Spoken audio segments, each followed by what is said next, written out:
move him around. I think really, it took George a little while for us to be able to move him around. The one thing that George has proven over these last couple of weeks is our ability to move him around, which makes us more difficult to defend, because really CD was the guy we were trying to move around, right? And George was kind of at one spot. But, George has been terrific with us, putting him at different spots and different positions. And I think he kind of likes it because I think it holds his attention and keeps him dialed in. And but I think it's a great thing. And integrating them both in, and, there's one ball. We know that. And they're both really good players. So we'll, see where the defense makes the ball go.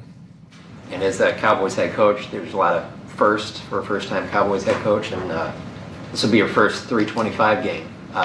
Probably have to navigate through some sun there. How much are you looking forward to that? Yeah. Well, I've been here for a little while, and I've heard about it. Hey, look, we really do. I mean, if you guys could see the process and plan that we have in place to figure it out. I mean, we have satellite imaging, we have pictures of the sun when it's coming down, and so there's a big plan and a process. But I think when you look historically at what's happened, it really hasn't affected, many situations, and we plan for it. The opponents plan for it, but at the end of the day, it's something that we're aware of, and it's very beautiful. Put a 1 in the chat if you got here. When the sun comes through there. So, Nick Harris, Four Star Telegram. You have the number 1 offense in the NFL, and you're adding a piece like CD back into the fold. How much better can the offense get? Well, my focus is the run game. So unless CD wants to dig out safeties all day long, I think, that's the area that we've been focused on, Nick, is, cleaning up the run game. CD's going to play his game. We know that. GP's going to play his game, but I don't say that to be funny. I mean, literally, we have to clean up our run game. We're not going to win many games rushing for 31 yards at 1.6 average. And, so that's been the big focus. And, again, CD helps that because we might get a little bit more shell coverage and things like that. But our main focus as an offensive staff, along with putting together a hell of a game plan, has been looking at the run game issues, and because we're getting ready to play a team that knows how to run the football. So I think they're first in the league in rushing, talking about Washington, of course, and we're clearly way better than we were running the football offensively last week. Kind of along those same lines, are you more hesitant to put CD in the backfield, or is it still keeping that play moving forward? No, yeah. I mean, I don't think we'll start the game with it.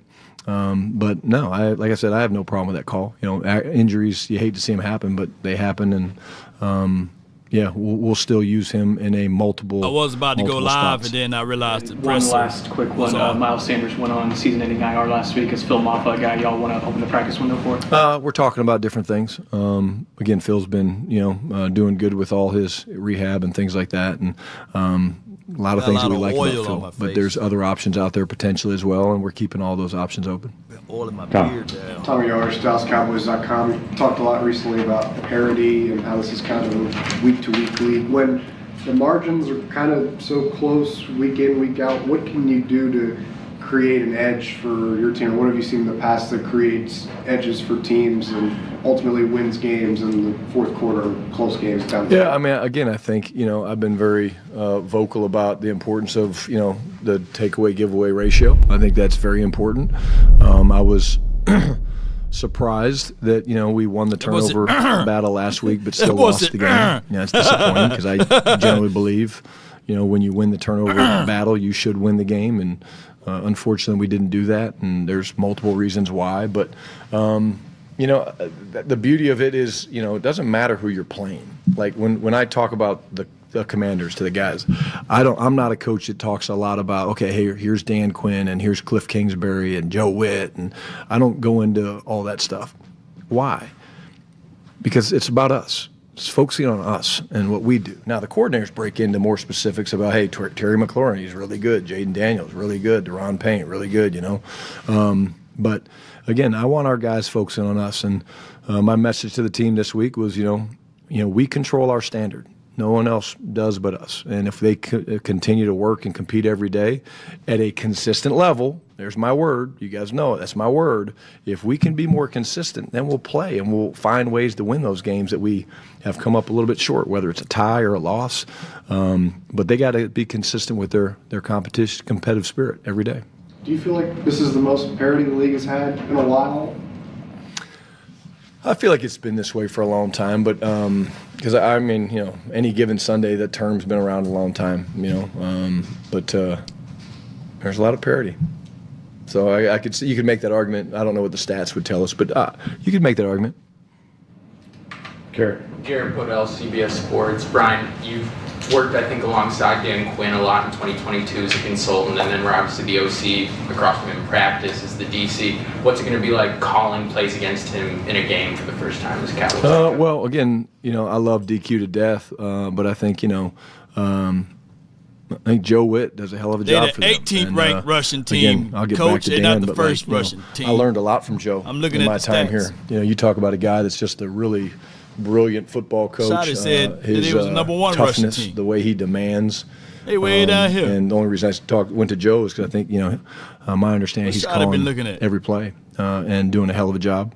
They're not, you know, they're giving up some yards, but they're not giving up a lot of points. And, you know, just can't say enough good things about Joe. And, you know, with DQ, it's just, you know, it's very natural. I mean, he and I go back a long ways, back to Hofstra.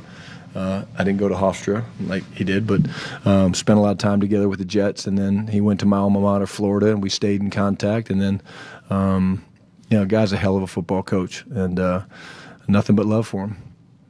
Christy Scales, Cowboys Radio 105.3, The Fan. When you turn on the tape and see 54 Bobby Wagner, and I know you were with him in Seattle. Denver Broncos got 30 sacks already. I can't believe I'm saying this. Not that you take an 11-time All-Pro 30 for sacks. granted, but just the consistency that. Do you still see that the same hell is kind? on Denver? 100%. I mean, we were actually talking about in the quarterback meeting this morning. The guy just, you know, his ability to still play this game at such a high level is something that should be written about. It should be talked about. It is incredible. I mean, because he still hasn't slowed down. He still dissects things. He's still an incredible blitzer.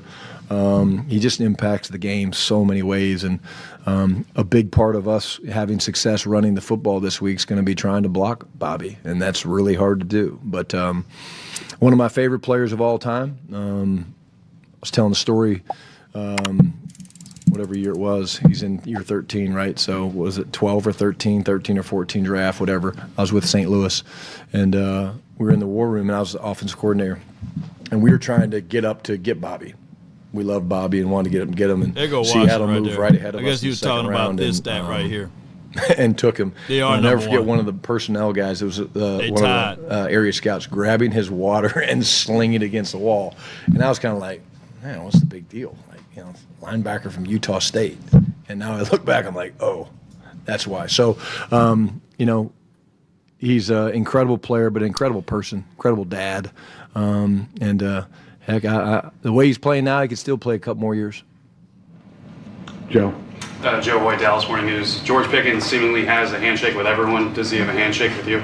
You know, I try to keep up with these guys on their handshakes, but they're really confusing and they go fast. So no, I think they probably feel like I'm a lost hope when it comes to like the dap and this and that, and they do all those things. So I kind of leave that to them. But my daughter and I have one. That's kind of cool, yeah. And I won't share it with you guys, but I'll start with that. Maybe, you know, get one with my wife, and then trending toward. Guyton asked me to do one, and I messed it up, and so he's like, "No, we're not doing any more Schotty." I'm like, "Okay." So I think a few of them have tried, and I haven't handled it very well. And on that note with Pickens, Jerry said yesterday he's been beyond what you guys expected, not only on the field, off the field, talking about how he's fit in with the team. I was wondering if you could give us maybe a behind-the-scenes look at just how he's fit with this team and how important that's been in his transition here. No story, no antidote, but literally you guys can see how much he loves playing the game of football. It's very evident. It doesn't matter the situation. He just loves playing the game. His personality is truly infectious. We actually sit in meetings a lot. We just laugh about GP, some of the stuff he says on the field. He'll make like well, number one, any pass he catches, he practices a celebration, so that's kind of cool. He's got a lot of choreographed stuff, but some of the stuff he'll do, like he caught a ball the other day, and it was like a one-handed catch, and the safety was running over the top, and I was asking him about it. I was like, "Hey, man, that was an amazing catch." He goes, "Yeah, insane, right?" And I was like, "Well, yeah, it was insane." but like he just loves it. And so, what a great teammate, man. Seriously, great teammate, and so lucky to have him. Saudis of The Athletic. Brian, cohesion has talked a lot about when it comes to the offensive line. You guys have had a lot of changes there just because of all the injuries, and now you're starting to get guys back. How do you kind of work through the cohesion with all the different pieces and everybody that you are getting back? Yeah, I mean, the rotation's very well thought out. It's very detailed how you work guys and rep guys. And, with Book coming back, you'll do some different things with TJ and, play some guard, play some center, do some different things. But it's really well thought outside. And then, obviously we're big on cross-training anyways. It's important. I think we showed 2 weeks ago in New York that you can do it with a lot of new faces. And why is that? Because these guys have been, doing a lot of football together since we showed up in Oxnard, and I think that's important. But the biggest thing for me is the communication. And like I said, on Monday, our communication wasn't great last week. And it wasn't the ID. The ID was fine. Brock did a good job. But we didn't communicate up and down the line very well, or at the standard that we need to, and that kind of hurt us. And when we had opportunities to make good plays in the run game, we didn't because we weren't communicating. With the interior guys stepping in, how impressive have they been, in particular with Brock and TJ, both having to play on short order? Yeah, again, I don't think we're surprised. I'm not surprised. I can't talk highly enough about both those guys, but it goes back to my main point that I say all the time, that whole idea and mantra of next man up. It's real, and it's part of the game. Boy got 6 sacks already. But blown away by those guys' performance. Yeah, but not surprised. Excited for them because, again, I think it gives them the confidence about where their careers are going. Let's talk TJ for a second. They're both young, but, TJ's a young player. Got a bright future ahead of him. And if Book's back this week and TJ's on the bench, he'll be ready to go if ever called upon in any spot. Michelle on TWA. Coach, what is it like being in the film room right now? Like, specifically, you said you've spent some more time with the defense. When the coaches are pointing out, game moves and stuff, what is your feel in there as you try to educate but also sharpen? I enjoy it. I think it's really great give and take. I try to help them understand how they would be attacked and how I would attack them based on their pieces and things like that. I have the insight to know both, the scheme that they do, but also the players and how I would want to use my pieces if I was Cliff Kingsbury, and how I would want to attack, some of our guys. And I'm being educated on some things, quite honestly, different ways that you can play zone and man and different front variations you can use and all the things that go into it. The thing that reminds me about it is how important communication is on defense. And if you don't communicate, because, again, they have to adjust to the offense. And so you'd be amazed how many times you can take one play and with one front and one coverage, if the formation strength changes, it changes almost 7 people. Maybe not the 4 defensive linemen, but it changes almost 7 people. And when those things are moving fast and going fast on game day, if you're not communicating well, why you would feel stressed, why you would feel anxious. And they're going to test us with that this week because they do so much on the ball, up-tempo, and I think that's where our communication needs to get better. It needs to be a big emphasis, and that was something that we were talking a lot about today in the meetings. There you go, Brian Schottenheimer, right here on 105.3 The Fan. Quick Stars update, Matt Duchene.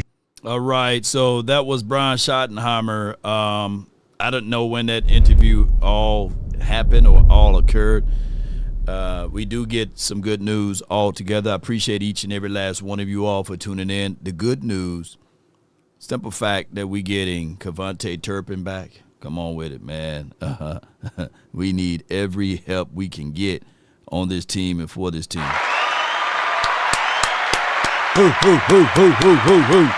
The other good news would be the fact that we also get back C.D. Lamb.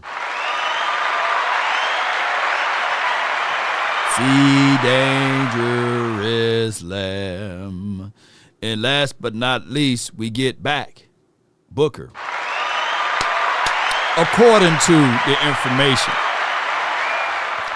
Now, we did lose. How much? We lost by a field goal last game, Right. We lost by a field goal last game. So I'm with the notion that if you have a CD Lamb and if you have a Cavante Turpin and if you slide in a Tyler Booker, can they at least be a plus 3, right? Can they be at least a plus 3 or maybe a plus 7? Maybe these guys can be that part of a difference maker. You never know. So I'm going to try to hang on the side of being optimistic. I know right now I want to beat the boys up, and I really want to. I really want to take them to the woodshed and let people know that this team is not prepared and not going to go anywhere, and I get all of that. But my biggest gripe altogether will be still the defense. I think that this defense been letting us down. I think that we got a big major divide between all of us and Cowboy Nation on the way this defense should look. I think last night was a real good show on the Cowboys collective of us just breaking down the terminology and things like that and voicing our frustration, right? And to that point and to that degree, let me see if I can pull this up. And I appreciate each and every last one of you all that's tuning in at this point and at this time. And it is for what it is. Let me go right here and boom. Let me know if y'all can hear this. So I'm looking at this team as total chaos. Here we go with you got 2 cornerbacks that's getting paid, if you combine them, $196 million. Right. And they're playing in a position that they're not even got paid for. They are man-to-man corners, Bland and Trayvon Diggs.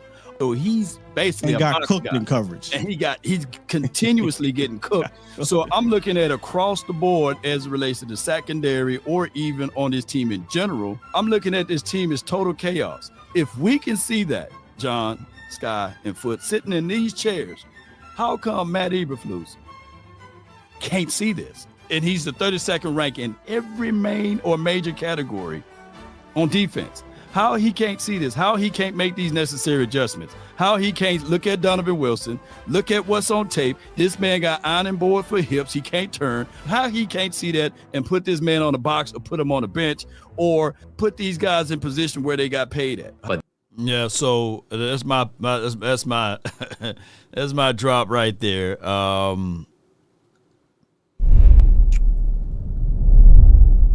How come he can't see it? And that's the name of the game. Like, how come the defensive coordinator who's getting paid millions of dollars can't see, hey, Trayvon Diggs, he might have lost a step, but how he gained his bag was when he played press.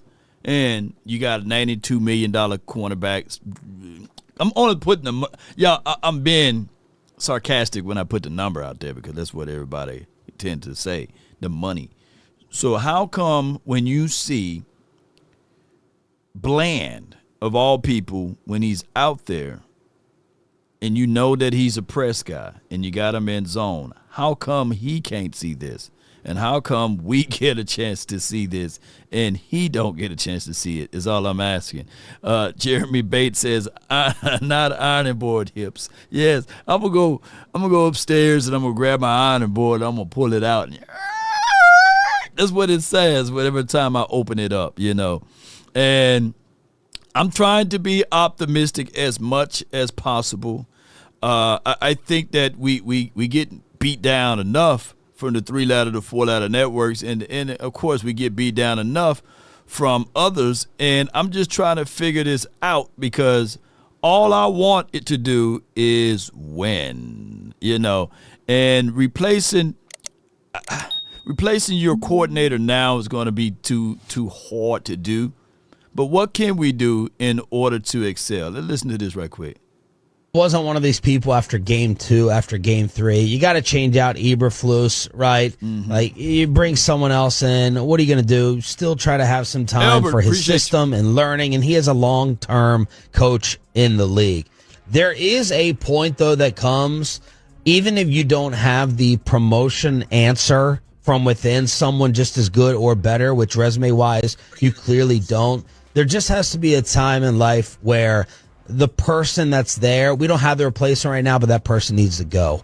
And if this continues, and a lot of Tolos want it done yesterday and want it done today, if this continues here for a few more games, I believe there just has to be a point where that guy in charge has to go because it can't get any worse, and you just need some type of fresh new blood. If Donovan Wilson, and we have to press Schottenheimer this week on it on Friday. I don't like going all the way back to the week before. That's the advantage of having the head coach on Monday versus Friday. But if Donovan Wilson is continued to be put in coverage situations, I can't fully believe that this team is taking winning seriously. Donovan Wilson is going to early on in that game, he was around the line of scrimmage. Yeah. So y'all get the point of that one, right? Like, at some point, what do we do? There's only so much tape we can pull up and talk about. For example, on Twitter, there will be always stands of people to test knowledge and wisdom and understanding of the game. JD from DC, appreciate you so much for the super chat. Appreciate you. Yeah. Law, if we swap our coordinators, we can't get worse than 32nd. Push that button. Yeah. Oh, boy. Yeah. Shit. Boy, you crazy, man. We swap it. Hey, literally, you right. If they put me as a defensive coordinator, look, you can't get worse than what I can bring to the table, right? At least I say, what do? You do what you do best, right? And what do? You need to do what you do best. And we're going to figure out the rest. We can't be playing around. We got the number one offense in the National Football League. I'm going to play in a way whereas I'm going to match your tone and we're going to get things going. That's just me, right? It don't take a rocket scientist. So I had some kickback and some pushback on a few things. But shout out to my guy Toxic Tom too, by the way, because he's done gone viral or what have you on my end. I appreciate you, Toxic Tom. But Toxic Tom was going crazy, and I cut that piece up. And on the Instagram, a lot of folks done reached out and said, who's that guy that was going crazy? And Frenkel, personal injury lawyers, they know who exactly Toxic Tom is now. So shout out to Toxic Tom. So I posted this yesterday. In short, it's like I said, Cowboys, can you guess the name of the Bears coach who currently leads the NFL in forced turnovers? It wasn't meant to be like I'm calling him the defensive coordinator, right? Shout out to you, Sadiq Charles. Appreciate you so much for the PayPal. I see you. She says, and I'm going to switch over to what she said. She says, Law, I do not know what is going on. Okay, this is like a personal message. Well, no. I don't know if you did anything. I'm just living, And I'm live every day, so it's nothing personally that you did. So I appreciate you for your support. And here's the other side of the coin. I am here in Dallas. I work 24/7. So I don't consider this work, by the way, ladies and gentlemen. And I appreciate your support, Sadiq Charles. But there's nothing going on with me. I try to be as transparent as possible. So if anything going on throughout the day, I will let you all know, right? But neither here nor there. What I said here with my guy Al Harris is basically I got some kickback because a lot of people were saying, no, Law, that was Dennis Allen. He's the guy that pretty much coaches the team. Now, it's funny how all of a sudden Al Harris, and I'm not saying that he's the savior. I'm not saying that he's the best defensive guy, I've talked to multitudes of players that's with the Cowboys that contribute to Al Harris on their skill set of developing, right? And when you start to say those things, I can pull up Malik Hooker. We can pull up Trayvon Diggs. You can pull up Deron Bland. You can pull up most of these DBs, and they would tell you, Al Harris taught us something. And I had a guy to give me a little kickback, and he thought that, hey, we were not going to respond. And Seabass, I'm definitely going to get to that. He says, can we hire Jim Lionheart for Dallas to be the defensive coordinator from the Broncos? I don't know. Cowboys got their own coaching thing that they like to do, and here's what I got right here. It is for what it is. But I want people to understand you got layers of coaches that could be the problem. Layers of coaches that could be the problem. And just like last season when we talked about Mike Solari, it's not like the offense were to be trash, but it was the philosophy on how he taught the offensive line. So let's not act as if though positioning coaches don't matter. So what I'm trying to get at is this one individual thinks that, and multitudes of other guys think that it's not Al Harris or it's not the positioning coaches that teaches these guys or that help these guys, and especially as it relates to concepts and schemes and footwork and stuff like that. So what I'm getting at is, baby, is that you need your positioning coaches to also sell what your defensive coaches is teaching. And you need your positioning coaches to also sell what your offensive coordinator is thinking, right? So that's just how it goes from here. So a lot of people think, and I just want to educate people. And Sadiq, I did just read out your super chat on PayPal. All is well. I appreciate you for your concerns. That you haven't done anything that's out of the norm. I appreciate you for your dedication for the nation. Hey, I'm here every day. Samson RV $9.99. Our Elbers is not athletic enough to play man at this point. Our back end is not good. The only way man would probably work if we blitz our butt off. Yeah, Samson. And this is where I agree and disagree. Right? This is where I agree and disagree at. And I'm gonna get AI teacher involved into this as well.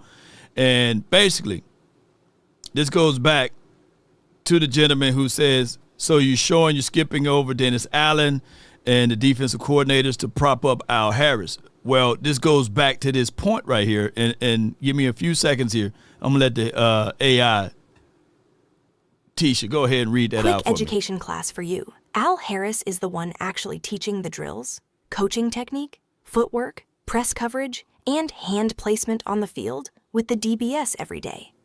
Coordinators like Dennis Allen design the overall scheme, but it's position coaches like Al Harris who turn that scheme into execution. They're the ones hands-on, molding players' instincts and sharpening their craft. So when those DBs are locking down routes and forcing turnovers, just know that's Al Harris's fingerprints all over it. So yes, a defensive coordinator is one thing, but what's more important are the position coaches who actually teach the skills. It's definitely not a reach, but if you really think Dennis Allen can teach technique, footwork, and emphasize turnovers better than Al Harris, I've got some land on the moon for sale. Moon-face sunglasses. So, what I'm getting at is just like we had Jeff Blasco as a running game coordinator or running back coach, and now we're seeing the improvements in the running game coach because there's no more Jeff Blasco.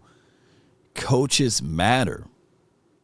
And if we can't get rid of Matt Eberflus, damn it, we can get rid of some of these subordinates, right? We can get some. We can probably, hey, DBs, y'all gonna have to listen to the new DB coach now, right?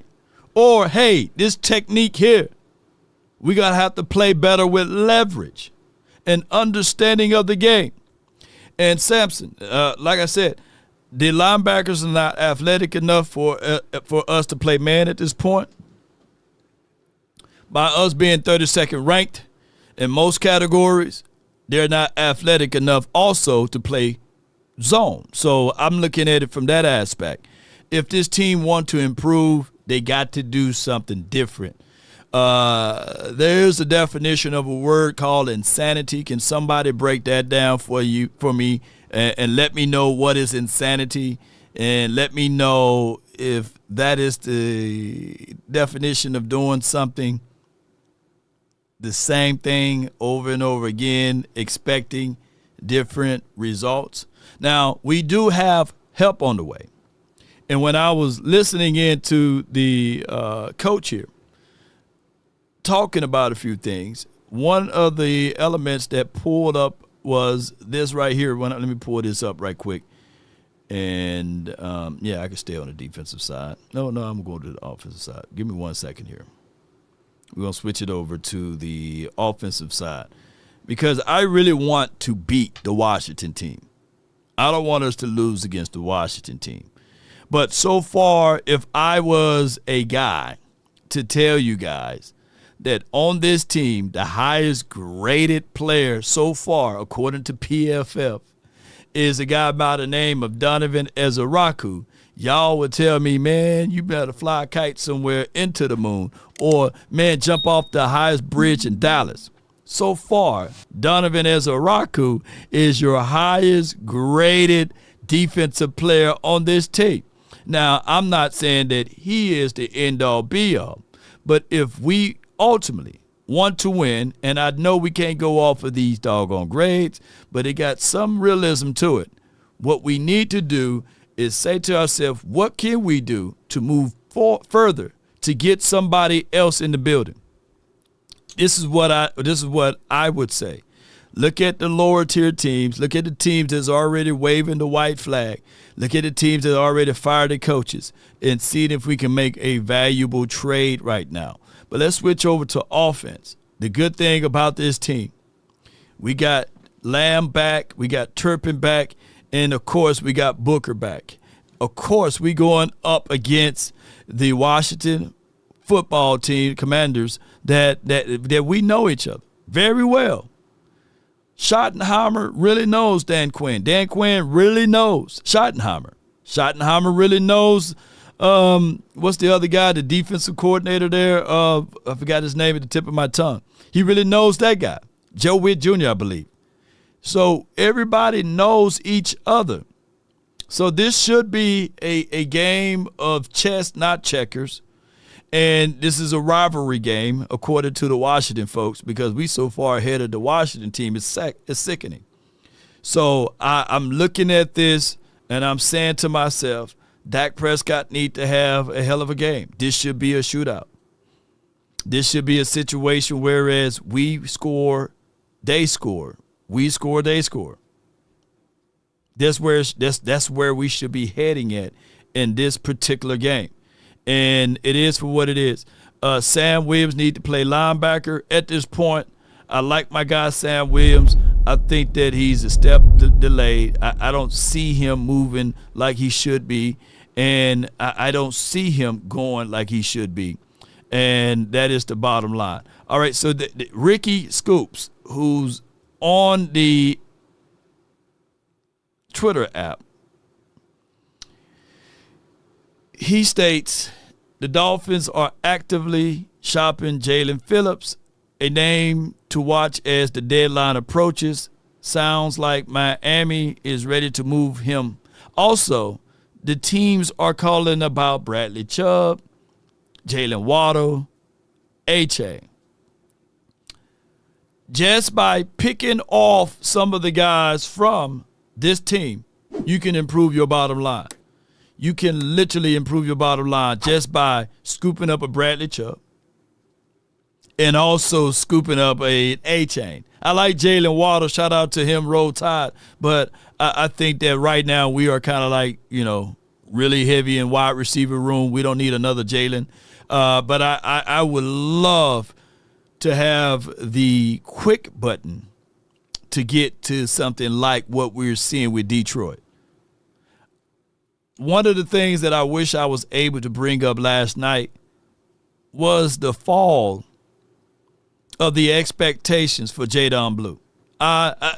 If y'all believe that Jadon Blue is going to give us anything of what we've seen at Texas or anything close to an A-Chain or Jahmyr Gibbs or anything of substance of showing that he got some speed, and we were so we were so ready to see just the spate.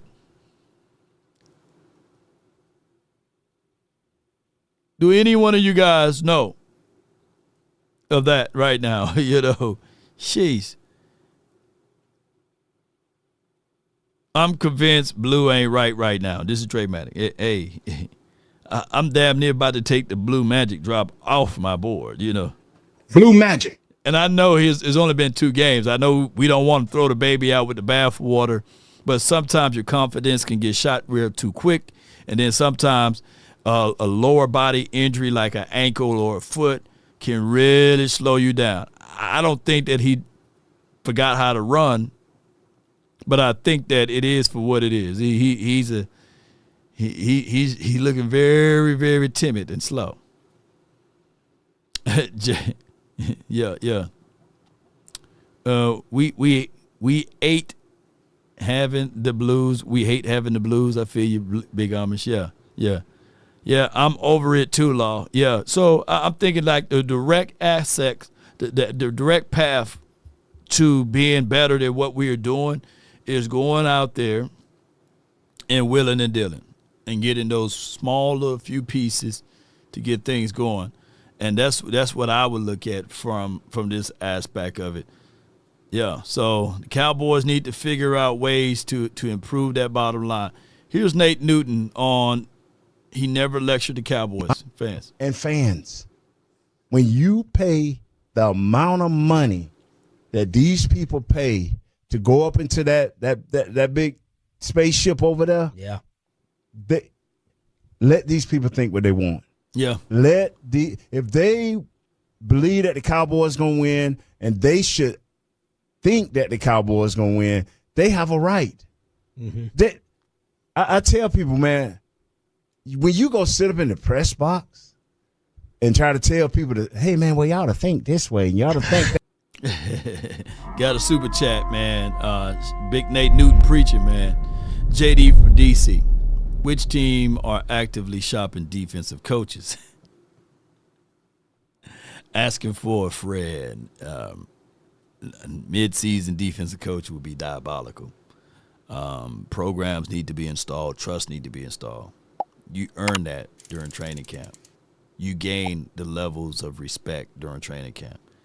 That's why it's so important for these guys to gel together. It's so important for these guys to appreciate each other.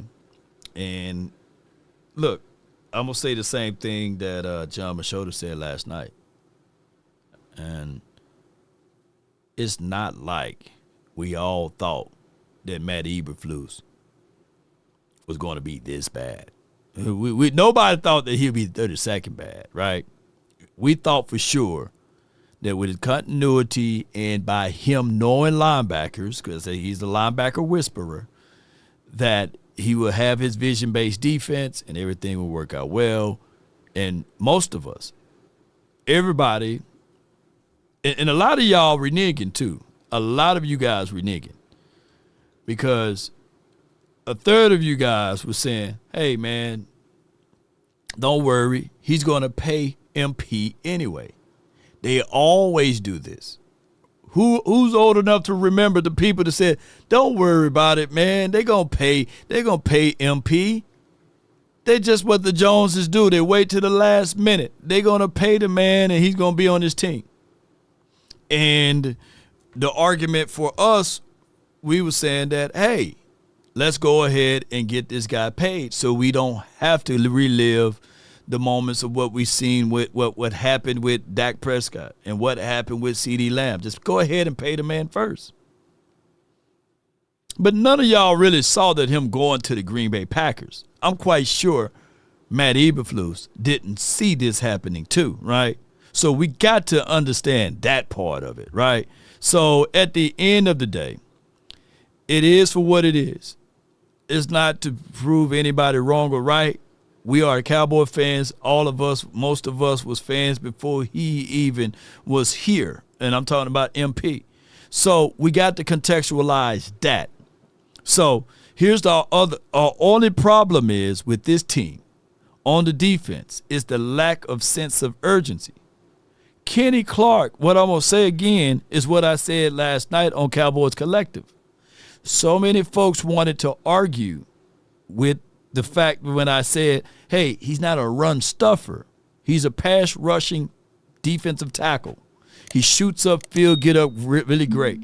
The problem is that Jerry Jones made it as if though we done got a Via Veda, or we got a Haloti Nada, or we got a Sam Adams, or we got this big massive guy when he's only 310 pounds. The realism is that Kenny Clark is light years ahead of Mozzie, and he's light years ahead of whatever we had in that interior spot. But we shouldn't stop there. We should continue to add more and more pieces. Just like when somebody wanted to go back and forward and argue and said, man, we probably would have won the game if we had Sanborn. Newsflash, we still would be the 32nd ranked defense. Sanborn is not that difference maker. We should be trying to reach for bigger and better players at that spot, not trying to appease someone's ego on bringing back Sanborn, for crying out loud.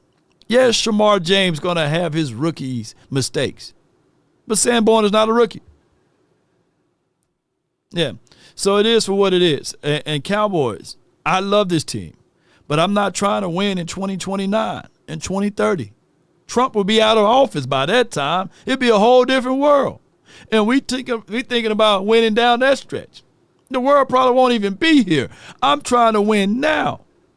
Somebody said sunburn. Swain, you crazy. Yes, crazy, man. But here's the rest of this guy right here. Yeah. That way. Well, brother, you didn't save up all summer long so for your kids to spend $1,000, $1,500. You sit up here giving your backwards opinion that ain't right to these people that's out there giving it all up. And that's why I try to tell players, hey man, don't be ignorant. These are our people. That's why I'm in y'all place today. Mm-hmm. Yeah. These fans. So it's two people that I allow to say whatever they want, and I may not always agree. Yeah. But hey, bro, my wife is one of those fans. Here's Jerry Jones on Tony Romo or Dak and their shots. I probably have a sense of just remorse that I'm playing this just to make Toxic Tom mad, by the way. We didn't, when those guys were playing quarterback like that, get one or get a chance to get a Super Bowl. Mistake.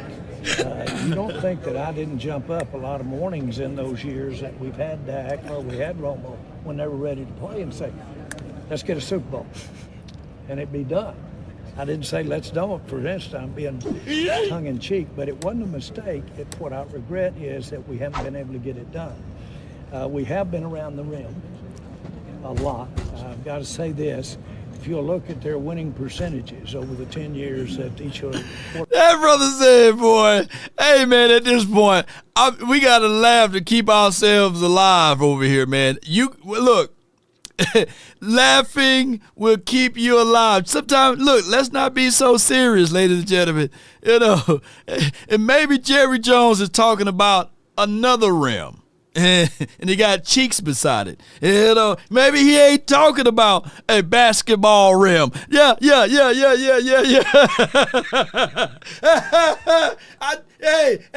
I never thought of it that way. Maybe, you know what?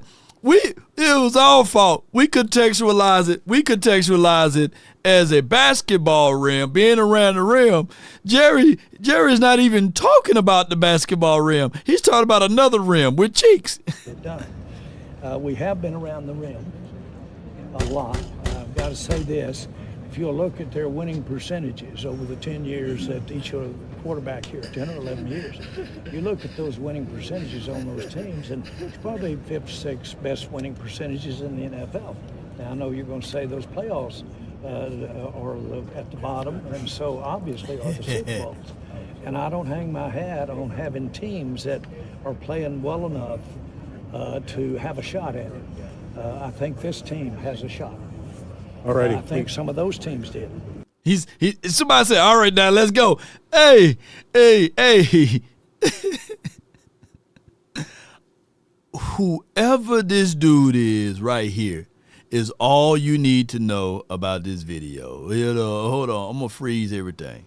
Everything is frozen. Yeah, everything is frozen. Whoever this guy is all you need to know about that whole entire interview. Whoever he is, I ain't trying to. Oh my gosh, boy! I'm not trying to poke fun of, and if he is kind of slow, what have you, Lord, please forgive me. I'm not trying to poke fun of anybody, but I gotta say, it's just the countenance on his face. If y'all can point that guy out, whoever Smooth is, like whoever this guy is. That's his face the entire time, Jerry talking.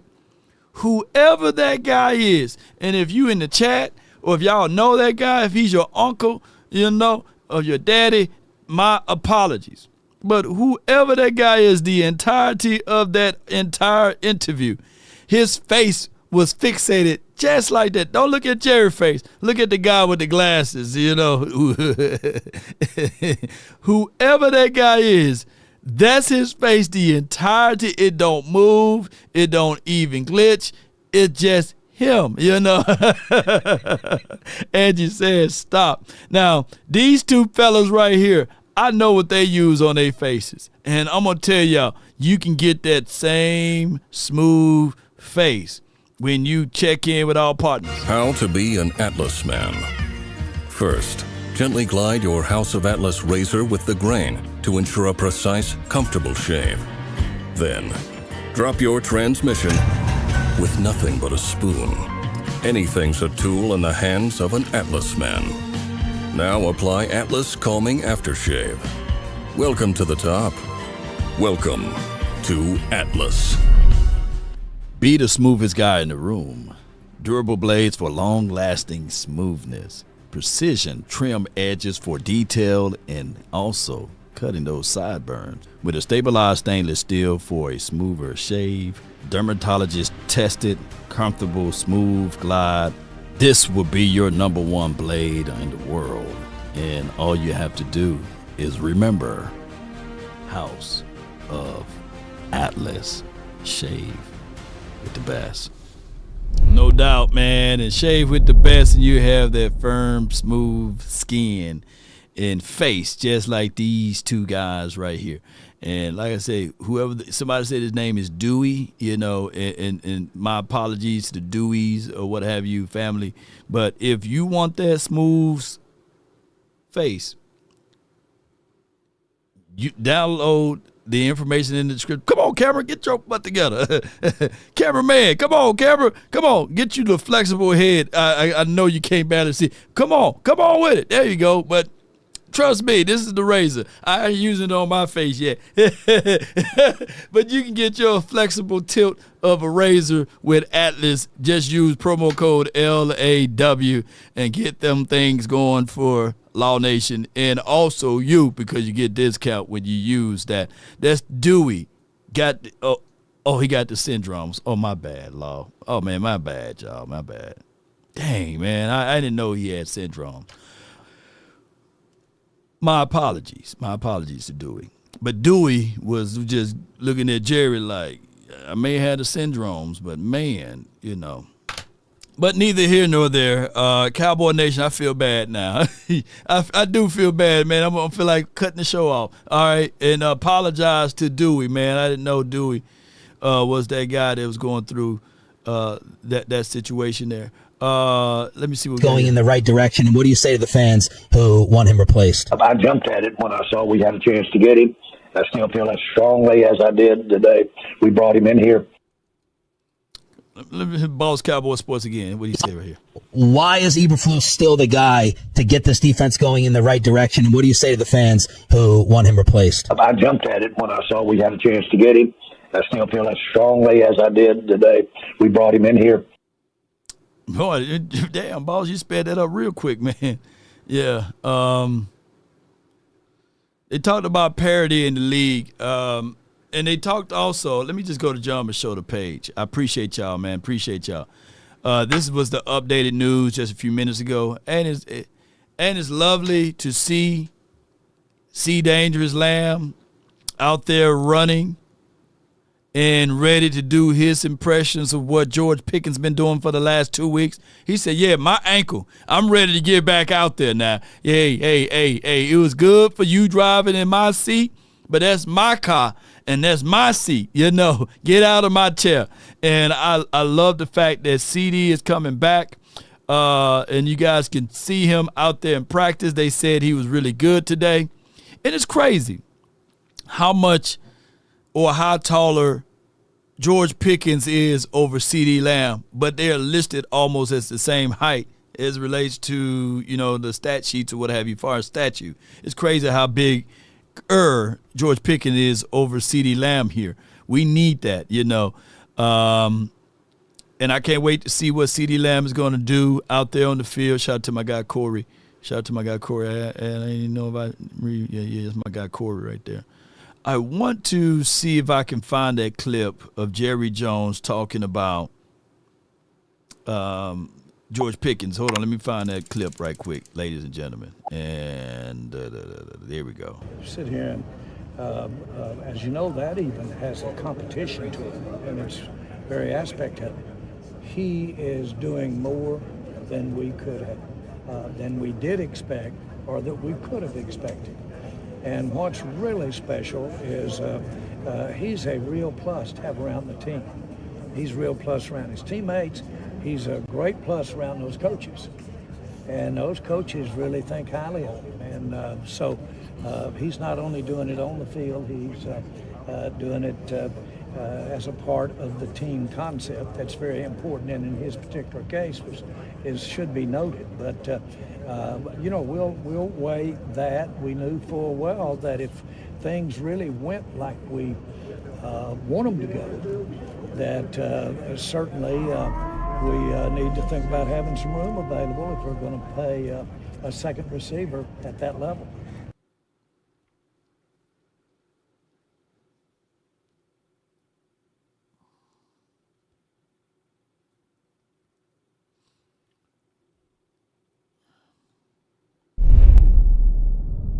Scarecrow states, Fisher said last night Eberflus is on thin ice.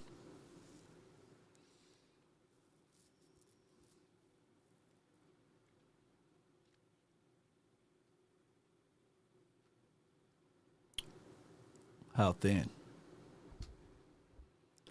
How thin is that ice? We lived through Rex Ryan, or was it Rob Ryan? Rob Ryan, not Rex. Rex was the better one, right? We lived through Rob Ryan, who had the long hair. It looked like he was permanently like 8 months pregnant, on the sidelines. Looked like, hey, man, I got some soap, some Mando. Man, Rob Ryan looked like he just needed a shower, and we would have been a better defense. We lived through Monty Kiffin, who literally was falling asleep. In the words of my guy Skywalker Steele, looked like he was in hospice coaching up there at the press box, right? We lived through Papa Rob Marinelli, and Papa Rob Marinelli was pretty good. He was really good. And he didn't ask Papa Rob, I call him Papa Rob Marinelli because he just the old man out there, and he meant business. He meant business.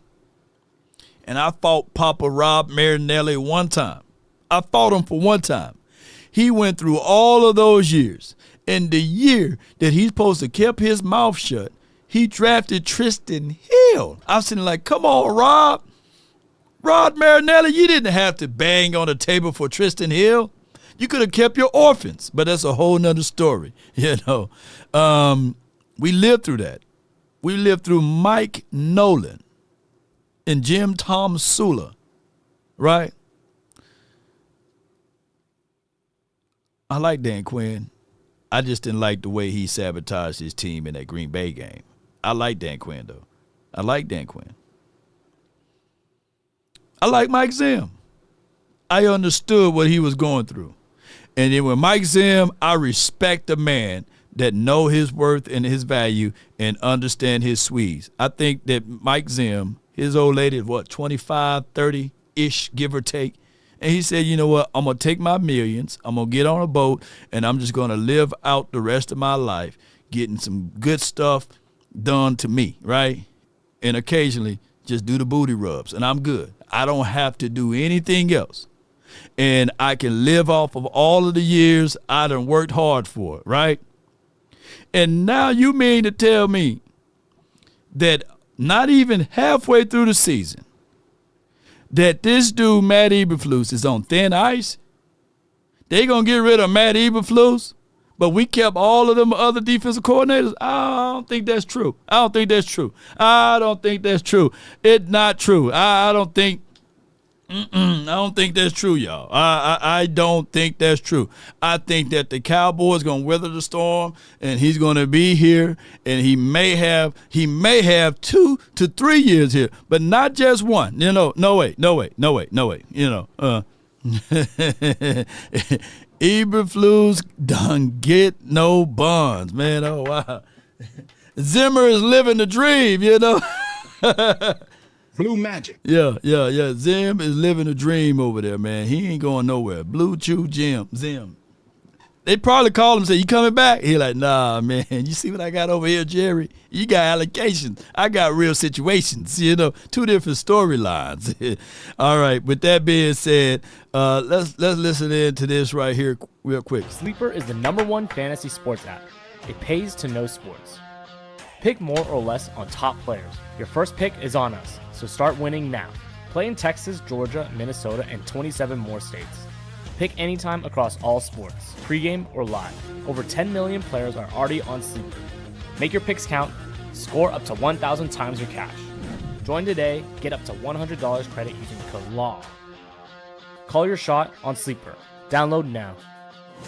No doubt. Download Sleeper now and get all of those great things. And on top of that, here's what I'm going to talk about Sleeper right quick before we go into our next topic. When you download the app, $20 is automatically added to that particular download. On top of that, they will match up to $100 on your first initial deposit, meaning that you put $100 in, they'll match that $100, so you can have literally $220. Now, some people say, hey, Law, I don't have $200, man. I don't have $100. Well, ask Grandma and Neil, man, or Pookie and Ray Ray, can they throw you some money so you can win some? That's how it is. All right? And use promo code LAW for all of that. Cowboy Nation, at this point and at this time, it's too early to do score predictions or predictions in general, but on a scale of 1 to 10, 10 being the highest, how do you feel about this team going to the postseason? Do y'all think that this team can turn it around? We by far, in most metrics, have the #1 offense, but you know sometimes it's teetered into 4th and the 5th. But by most metrics, we have the #1 offense in the National Football League. How do you guys feel about us in going to the postseason? Do we have enough to get us there? Jerry says 10.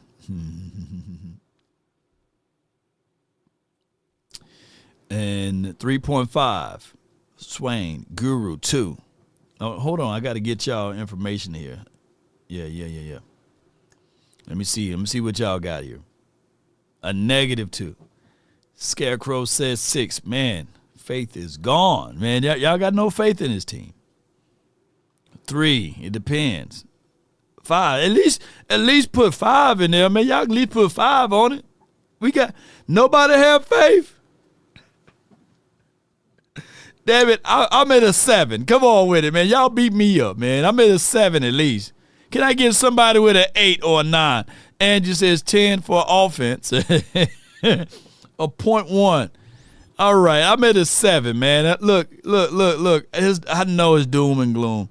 Tomorrow, man, I got an event that I'm gonna be at, and this is the reason why I'm trying to scope out everything to see how you guys feeling about everything.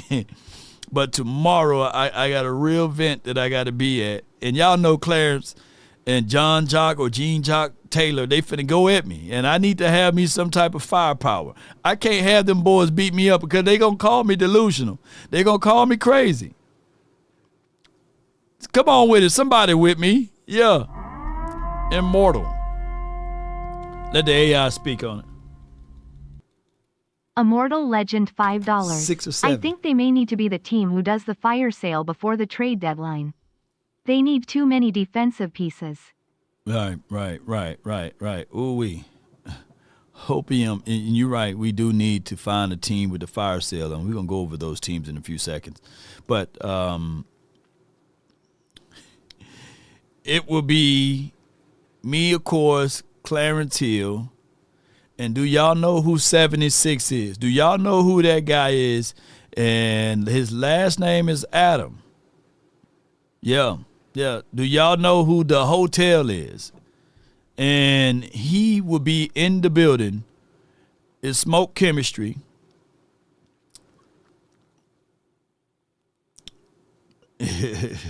Toxic Tom says, Flozell can't hear Adams, you know. I'm going to tell Clarence, make sure I'm on the side where he can't hear, because, you know, we're going to hear Clarence. We will be us at 7:30 at the Smoke Chemistry Lounge.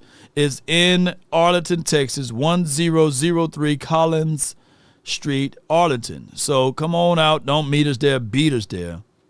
And it's the big boy who protected the blind side or protected the inside or all sides of the quarterback. And of course, he can give us some Tony Romo stories and all of that. But that is Flo Zell, the hotel. Adam, we will be in the building. Big Flo, ain't that right? So, but we did beat Russ. Yeah, we did. So it should be us on the fire set. No, CeeLos, I think we got a little bit left in us, man.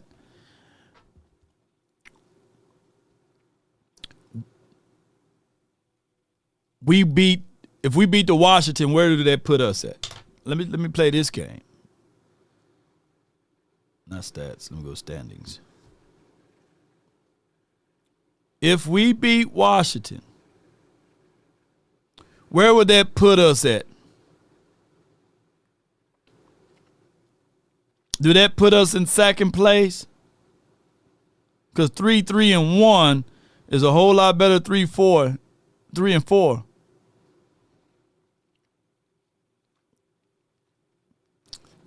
Bump it, man. When we beat Washington, I don't want to put if in there. When we beat Washington, where do that put us? Do I need to zoom in just a little bit? You know. I thought when you plan these games, you got to take records out of it, right? It put us in second place. And when the Eagles lose this weekend versus the Vikings, we only be a game behind. Would that be right? Yeah, the Eagles losing this weekend, man. They losing. They losing this weekend, man. They losing. You know they gonna lose this weekend. They don't have. Listen, take the D out of defense. Take the D out. You know, I've called them the Alice Cowboys. While I was in Dallas, I called them the Alice Cowboys. Just take the D out of it. The hell is a D for? You don't have a defense, okay? That's what's going on in Dallas. Somebody tell Stephen A. the D is for his mouth. Have no defense whatsoever. They're considered soft. Nobody's worried about them. That's why a Rico Dowdle. No, this is not. I mean, it went out there looking like Emmitt Smith. You know what I'm saying? Rico Dowdle. Tell him take the D. Here's what it means for. That's what it means for right there. Jerry's optimistic. Stephen A., your thoughts on Jerry's comments? Well, first of all, again, happy belated birthday to my buddy Jerry Jones, who I've got love for, but I think he's off his rocker, and I have told him this, and I'm going to say it to him again. You know, when you sit up there and you look at how horrid the Dallas Cowboys defense is, what I'm going to do is on national television, reach out to my man, the playmaker, Michael Irvin, and ask him to do his damn job. Okay, enough's enough. This is a man that came on First Take and acknowledged that, you know what, he dropped the ball because he to be in the foxhole with. What? Then obviously you ain't trying to get out. You ain't look at the money that I was able to go in other places. I can't hear no more. I hurt my head hurt. But with that being said, if you are at work and you slip and fall and you hurt yourself, let me tell you who you need to reach out to. It starts from the first phone call. Most of the time, you're going to talk to Gene Burkett, a 30-year partner. You're not going to talk to some employee that just got put on the phones that day. There are things that are so crucial, especially if it's a cataclysmic event, to have our experts get out and look at the vehicle, witness statements, photos, the whole thing. Call Frenkel first. Chosen by the people, feared by the insurance companies. Call Frenkel first. Be sure to reach out to our proud partners, 214 or 817, and all of the threes you can dial, and reach out to them, and they can get things going the best way possible with you. They have a combined over 100 years of experiences. They backed by those popular demands. They also is located here in the heart of Dallas. And instead of taking advantages of you like these insurance companies, they will fight for you. If you think I'm lying, ask Toxic Tom. Neither here nor there. Before I open up these phone lines, somebody mentioned as if Stephen A. Smith. I keep messing this man's name up. He didn't get folded by Serena Williams' husband. Just so I could be messy law just a little bit.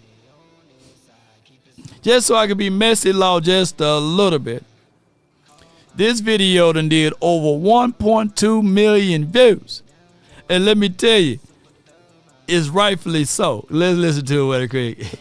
How about Drake? RC's, what Stephen A. is saying, if he was in that situation and now he's married, he's not allowing none of that's happening. Hold on, no. That's what he said. If I'm married and my wife is going to join trolling her ex, go back to his ass. Because clearly you don't belong with me. What you worried about him for and you with me? I gotta get that link back. Also, too, Stephen A. Smith, I think you had some marriage advice for me. Is that right? Or well, you know what?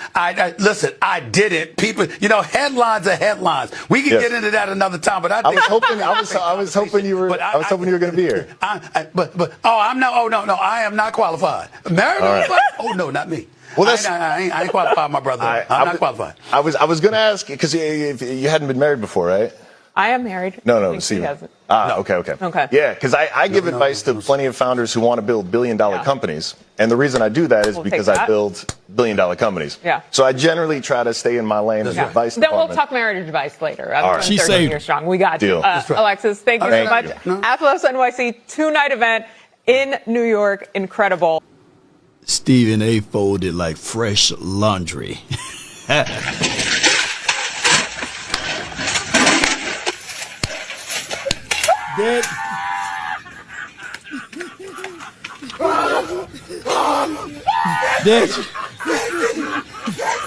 Hey man, that's so funny right there, boy. It was so funny. The representative of Texas, Jasmine Crockett, she done also responded to this video. It's so funny, man. I got from the 626. You live in the mix. Talk to me. K-Law Nation, how's it going, brother? Doing good, man. Doing good, man. Can't complain. What you got for me? I really love the content. I have a proposal. Can we both agree right now that the Cleveland Browns season's over? Oh yeah, you can put a fork in it. Yeah. Okay. So we take our 2 1s and we propose a trade to Cleveland for Myles Garrett. That gives them 3 1s next year. Why wouldn't they go for something like that? Jeez,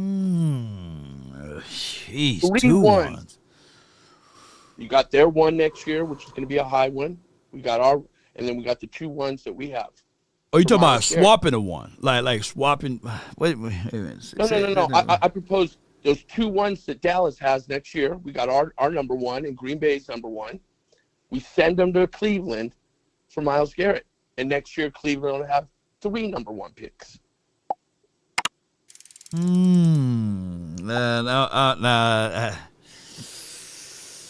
Why wouldn't they do something like that? And that's sort of in the price range that Jerry wanted to get Micah Parsons at in the 30s. Isn't that what Myles getting a year? 30-something million? Now, Myles getting 40. He getting 40-something. And then you got to take on that contract. That's fine. And they got a rookie quarterback over there that they still is going to take a little bit of seasoning. But you take that rookie quarterback that takes a little bit of seasoning, and you got 3 number 1 picks next year, and all they're giving up is Myles Garrett. I know it's a big give up, but we're helping each other out right here. I would give them my Green Bay number 1 pick, and then I will give them a first and a third, because he's older, right? And I know he just turned 30 this season. He's still 29, I believe. I know he's somewhere around that age. But I'm trying to think like the Jerry Joneses and how they going to make that make sense. You could throw in a player. I don't know, man. It was worth the shot, but I don't think that they would do that. And even though Cleveland is fire sale, but man, you got me stumbling. I'm stumbling like Stephen A. Smith now, bro. I don't have no answers for that, bro. It's a soft no. Like, nah, I can't do it. It's a soft no, but Law, that's the difference between being a contender and a pretender. We are done being pretenders. Do we want to be a real contender? You want to be a real contender, you go get the number 1 defensive end in the league, and you become an instant contender on defense. We got to make money moves right now. We got to make big moves that count. Not these dudes that Jags, yeah. Let me get some more research on it, and you call back tomorrow, and I'll be able to respond better. I appreciate your time, my brother. Appreciate you, man. Thank you so much, man. Appreciate him. Boy, he had me against the ropes, man. I like Stephen A. Smith. Shit. I had to throw that in on me. I had to think. I had to really think the age of the player, the concept of what he's going to do in this system. Granted, it'll feel good, man. He's from Dallas or he's from this area. It will absolutely work. But I'm thinking like the Cowboys, the bloodline, the lifeline of the Cowboys is to sell you hope for the future. They can't sell you Garrett if he gets here and tweak a knee, or he gets here. Remember, they talk about injuries all the time when it gets to this point. I got Toxic Tom, man, and maybe he can bail me out with a stimulus package mine. What's good with you, man? You live on the Nation. What's good, Law? I nearly had to hang up and call Frenkel when he played the Crypt Keeper and rewound it so I could hear his inbred disgusting voice a little longer with that herpes stain on his lower lip. So I appreciate that. Yeah. So, let me give a small background about me. I want to be quick so that people can call in. I hear people bring up leadership and culture a lot, and I learned my leadership style in infantry battalions in the United States Army. Nothing but alpha males. And when you hear terms like accountability and stuff, and if you've never been in a leadership position, you're never going to understand. Right. I'll just start with that. When you brought Matt Eberflus over, and I was at that Commanders game when that Hail Mary happened, and I remember seeing Bears fans, and I remember hearing and being around and hearing the things about Matt Eberflus, and the things I heard about that man, lack of accountability, deflecting blame, all the shit you do not ever want in a leadership position, and you do not want your players to ever be around that. That's why the Bears got rid of his ass mid-year last year as their head coach, because you were seeing things that didn't work. Now, you are Schottenheimer. You get the opportunity of a lifetime. This is your reputation, your career, your team. And you are going up to the podium today and you're talking about, what, celebrations with wide receivers? Bro, it's not the time. Read the fucking room, dude. Read the room. You are preaching and is saying, let me back up. I was taught a long time ago, it's not what you preach, it's what you tolerate. And right now I'm seeing a team that is saying that being the last defense is acceptable and we're just going to keep the status quo. And if you are also going to say, I am okay with being the fall guy because I'm getting paid money, that says a lot about you as a leader, and it says a lot about you as a human being. Your job is not to be their friends. This isn't, kumbaya, peace on earth, goodwill to man. Fuck, you're the head coach. It all starts with you. You need to be the bad guy. You have the leverage, and if you are going to be publicly dog-walked and saying that it is acceptable that I'm just going to take the beatings for someone else's mistakes and I'm just going to say this is acceptable, this is a lost cause, man. When you are in an organization where it's nothing but alpha males and all the alpha males see you are a fucking bitch with a visor, you will never win a goddamn thing in this league. I'm sorry, dude. I know what it is, Toxic, because this, and I get your point of view because I posted the gentle parenting thing, and people came at me.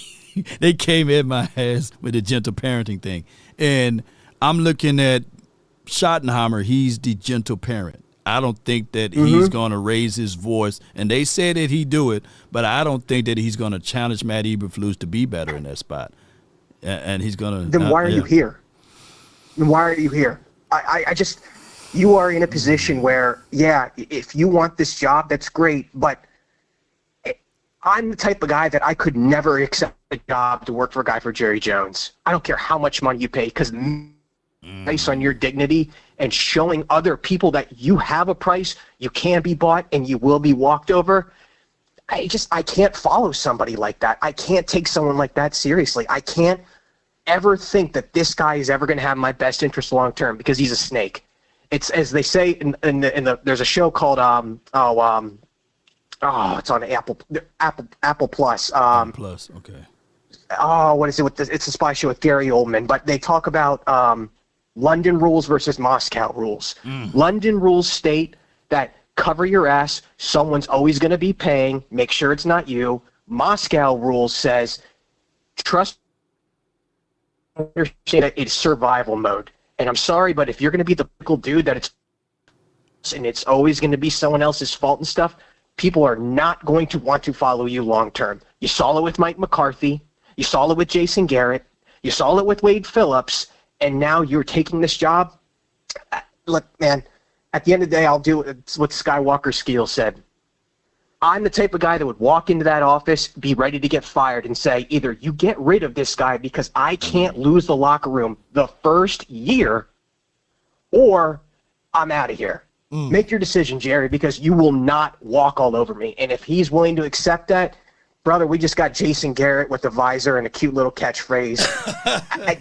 That's it, man. Like, I'm tired of puppets, and I really wish they would actually hire an actual man to be the head coach. Schotty, if you're listening to this, man, I want you to succeed, but this is your team, your reputation that old man is willing to let suffer just so he can be right. That's what your legacy, man, then so be it. I hope we have greener days, but, sorry, it doesn't seem like that. I really hope they do okay, but I won't say how about them Cowboys. All I will say is don't fucking embarrass me. Y'all have a good weekend. That's Toxic Tom, y'all, and it was very toxic. and we need that balance in life. All right, so here's my God honest truth about Schottenheimer. I like him as the coach here. I think that he understands the complete picture of, damn, I'm still in my 90-day probation. I know Eberflus was probably forced on him, and he is not finna show out and show up openly and be like, hey, you know, I can't stand this dude. He's not adapting like I'm adapting. And Matt Eberflus, I try to pull as much as I could out of John Machota and say, hey, when other teams are throwing 50-yard bombs on us and they're gashing us 15, 20 yards down the field, what is the countenance on Matt Eberflus' face, right? What are the emotions on his face? And I know when it rains, it pours. But for what we're getting out of the number one offense in the National Football League, and what this offense looked like on all of the positivities that we can talk about the offense, as it relates to the offensive line, the running back coach, the coordinator with Clayton Adams and all of this stuff, and it's no, hey, you install it, you call it. I love this. And I think that Schottenheimer is tears and tears ahead of what we've seen out of Jason Garrett to this point, Wade Phillips to this point, Mike McCarthy. And I think that Schottenheimer is a really good coach. Head coach, his resume is still being built. And that is what we're going through. $702.10. I found these interesting trends from Eberflus. His 3 or 4 seasons as DC. His defense allowed 20 PTS or more 10 games per season. Malik Hooker also played for him those years. He's got to change up. You got to change it up. Yeah, D Park. You're right, 702. So, we only got one problem, and it's Matt. It's Matt Eberflus is the problem. It's on the defensive side. Let me see if the next caller can help me out, just like Toxic Tom helped me out to some parts, right? But he kind of hurt me a little bit. Toxic, you hurt me a little bit. Sometimes truth hurts, right? But let me see if my guy DP from the 979, what you bring up and what's on your mind. Come on, talk to me. What's good, Lon? I don't think I can top what Toxic Tom did, man. Yeah. I'm not even gonna try on that one, but shout out to him. Mm-hmm. But I guess I just got maybe just 2 major questions, so I'm not babbling too much. But the first question is, when do you think was like the last time the Cowboys had a legit top defense? Like a legit top, like stopping the run in the ability to stop the pass. All the above. When do you think was the last time they had something like that? We had a lot of false years, like 2018. That was a false year. Like we were pretty good on stopping the run, but that was because the team wasn't running the ball, and we started off real kind of crazy 3-5. And then if you look at 2016, same thing, right? It was like this team looked like they could stop some stuff, but they really wasn't. 14, you go back to 2014. Boy, our defense was top tier. But really, were we? Because we couldn't get no turnovers, takeaways, none of that stuff. We couldn't create no pressure. We got rid of D-Ware, right? You would have to go all the way back to when Wade Phillips was here, bro. Well, yeah, if I was going to think, during hold on, before you say anything, this is post Super Bowl era. I'm talking about post Super Bowl era. Okay. Yeah, go ahead. Yeah, gotcha. But what about, didn't they, during those Dave Campo days, like I know the offense was hot garbage because they had, they were dealing with Quincy Carter and a bunch of other things. But wasn't Mike Zimmer the defensive coordinator, and didn't he have that defense ranked in the top 10 them couple years? He had the defense ranked number 3 or number 1 or something like that on one of those 5 and 11 years. Yeah, man, that's crazy. It's been that long. But I guess like my next question is, of course we're all out on Matt Eberflus. Do you think that, let's just say the corners, like let's say Diggs and Bland, we know they're better playing man coverage. if those guys decide to, like, do you think those guys, I guess, would be, like, afraid of getting benched? Well, I know Diggs already got benched once, but do you think they'd be afraid of getting benched if they was like, man, you know, forget all this. I'm going to play man coverage. Do you think that would be, like, a crazy thing to see, or do you think they would even try something like that? Going rogue is you better not get it wrong, you know, when you go rogue. Right, yeah, right. And my coach back in the day, even when you go rogue and you get it right, he still cuss you out. You know what I'm saying? You know what I'm saying? So do as I say, you know what I'm saying? I don't think, if you look at the mindset, if you ever talk to Bland, I mean, a fly laying on his shoulder, he's not going to even swat it away. That's who Bland is. He's not a docile guy, but he's a soft-spoken guy, right? Trayvon Diggs, he may have went rogue in that Chicago game, right? When he tried to jam the guy. You saw how that went. You saw that went. This team, from talking to a few players on defense, they are still having communication issues. So when you have communication issues, it's like the issue that I had when I was trying to do my daughter's homework. I had to I said, baby, go in the other room. I had to pull out my phone and use ChatGPT. Math ain't the same way it used to be, man. They got a new math now, man. And I graduated top of my class in economics. You know what I'm saying? Like it's communication. It's trying to understand the system that they are trying to teach us, right? And sometimes, DP, the system that they try to teach could be too confusing. And I know it's week 6, week 7, and these guys pretty much are still confused, which is a problem. Yeah, man, that's true. And, you know, like Toxic was saying, it's sad, man, because Schotty, and I'm on the same boat, I think Schotty is a good coach, and I think that he can be a good coach. But, you know, it just seems like he's just going to be like the rest of them. He's just going to be a guy. He's not going to speak his mind. He's not, like, if he sees something, he's not going to voice his frustration with it. Right. Whether it's in the media, or if it's, you know, to Jerry, I guess maybe because for fear of what might happen. I don't know, man. But it's just unfortunate, man. Like, even if they do manage to beat the Commanders, I'm not going to expect much out of it, man. I think it's just going to be the same old, man. But again, as always, I appreciate you giving me a chance to speak. Take it easy, Long. No doubt, man. Yeah. True story, y'all, on that homework assignment. They got where's with your phone, you can just take a picture with your phone. Don't tell these kids now. I wish they had that when I was in school. You can just take a picture with your phone and say, solve this. ChatGPT get to solving for you, man. I said, man, I can't figure this out. They want me to do all of this. Yeah, man, I said, man, I'm praying for my daughter. She ain't nothing going. She in the 4th grade. Why they got to do all this complication? Boy, but, you know, you can't take ChatGPT out there on the field and knowing something. I believe we talked about this last night with Kenneth Murray, which, quote unquote, they call him K9, is that it's crazy that Shamar James, who just got here, telling him what to do. So it's one of those things, man.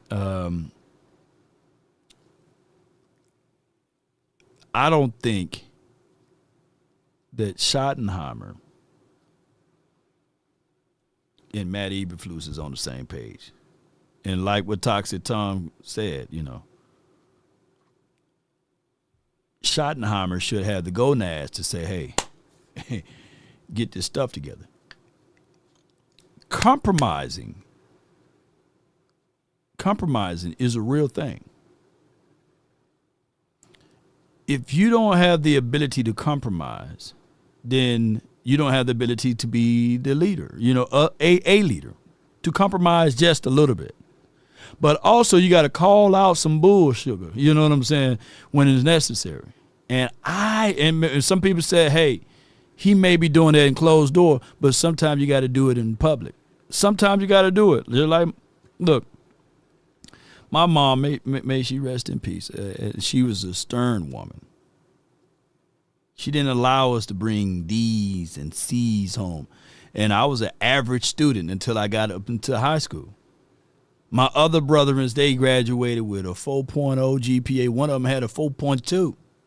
They always had A's and B's or A's, right? And I was the one that had to study and look at stuff, and it was struggling for me to even do things, and compromising, right, was a thing.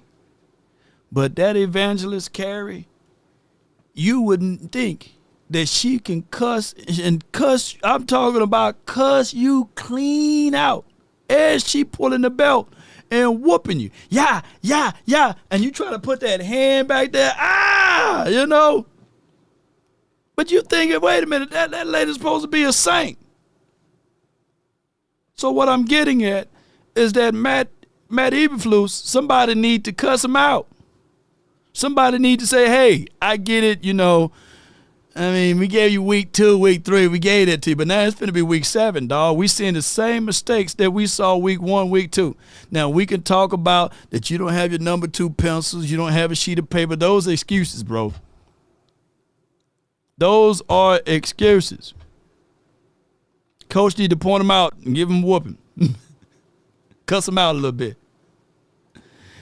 There's no way he can bring these F's back in all of these departments and still just be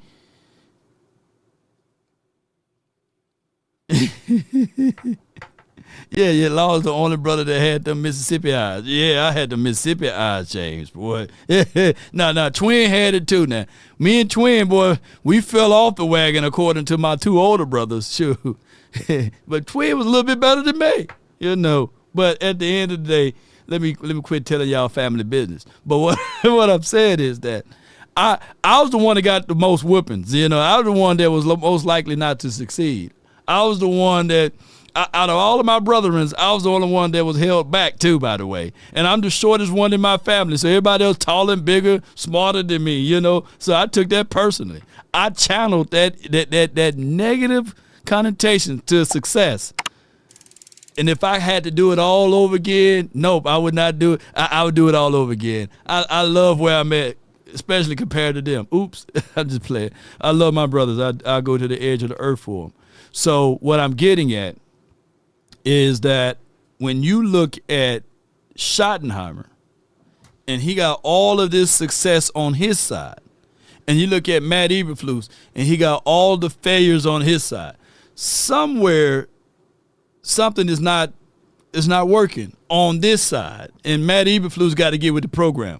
We're not asking Matt Eberflus to bring home all A's and B's. Nate said, can you bring us some C's back at least? We're great on the curve, man. Bring us some C's, man.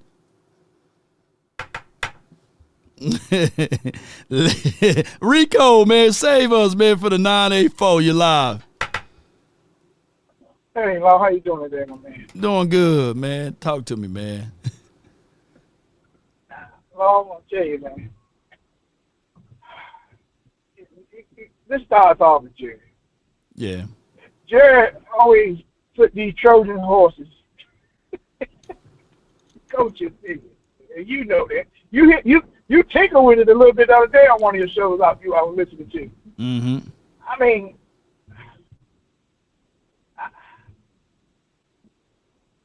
I feel bad with that.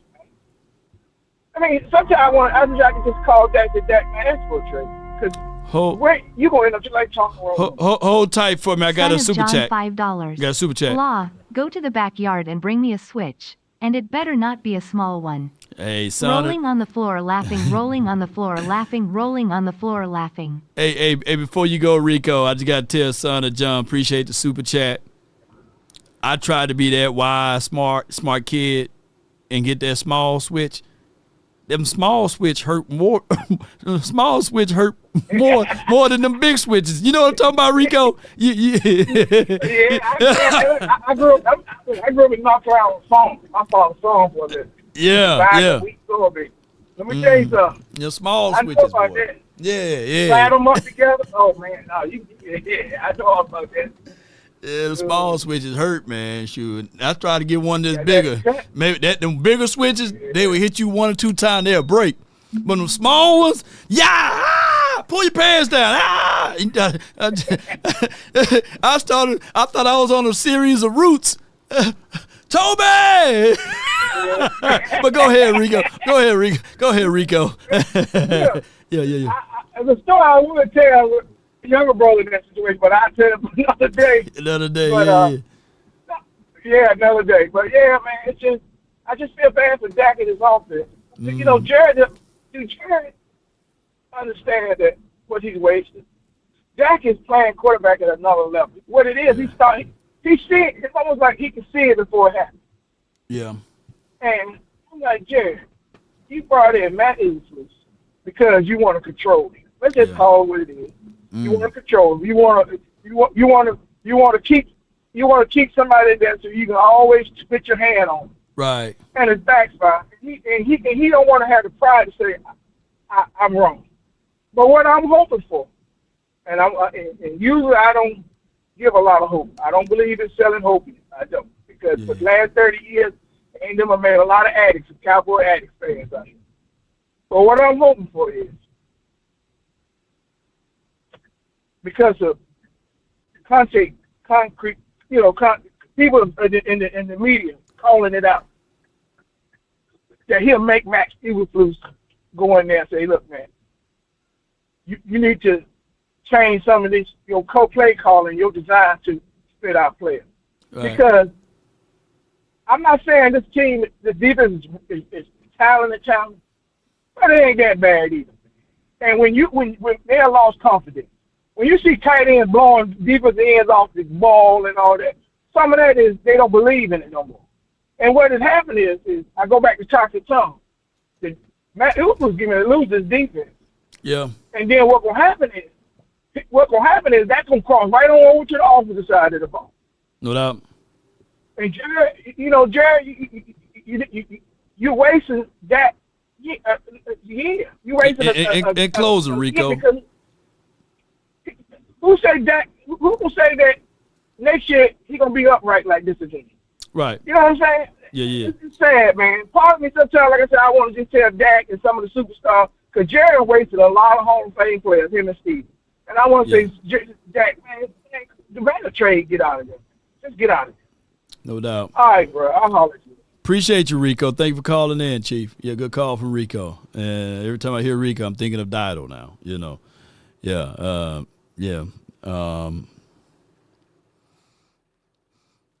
I was reading someone comment, and I'm not saying that you got to yell to a grown man, got to yell at another grown man in order for them to understand. I'm not advocating for Schottenheimer to yell at Matt Eberflus. And there have been documented reports that soft-spoken coaches can't get the job done.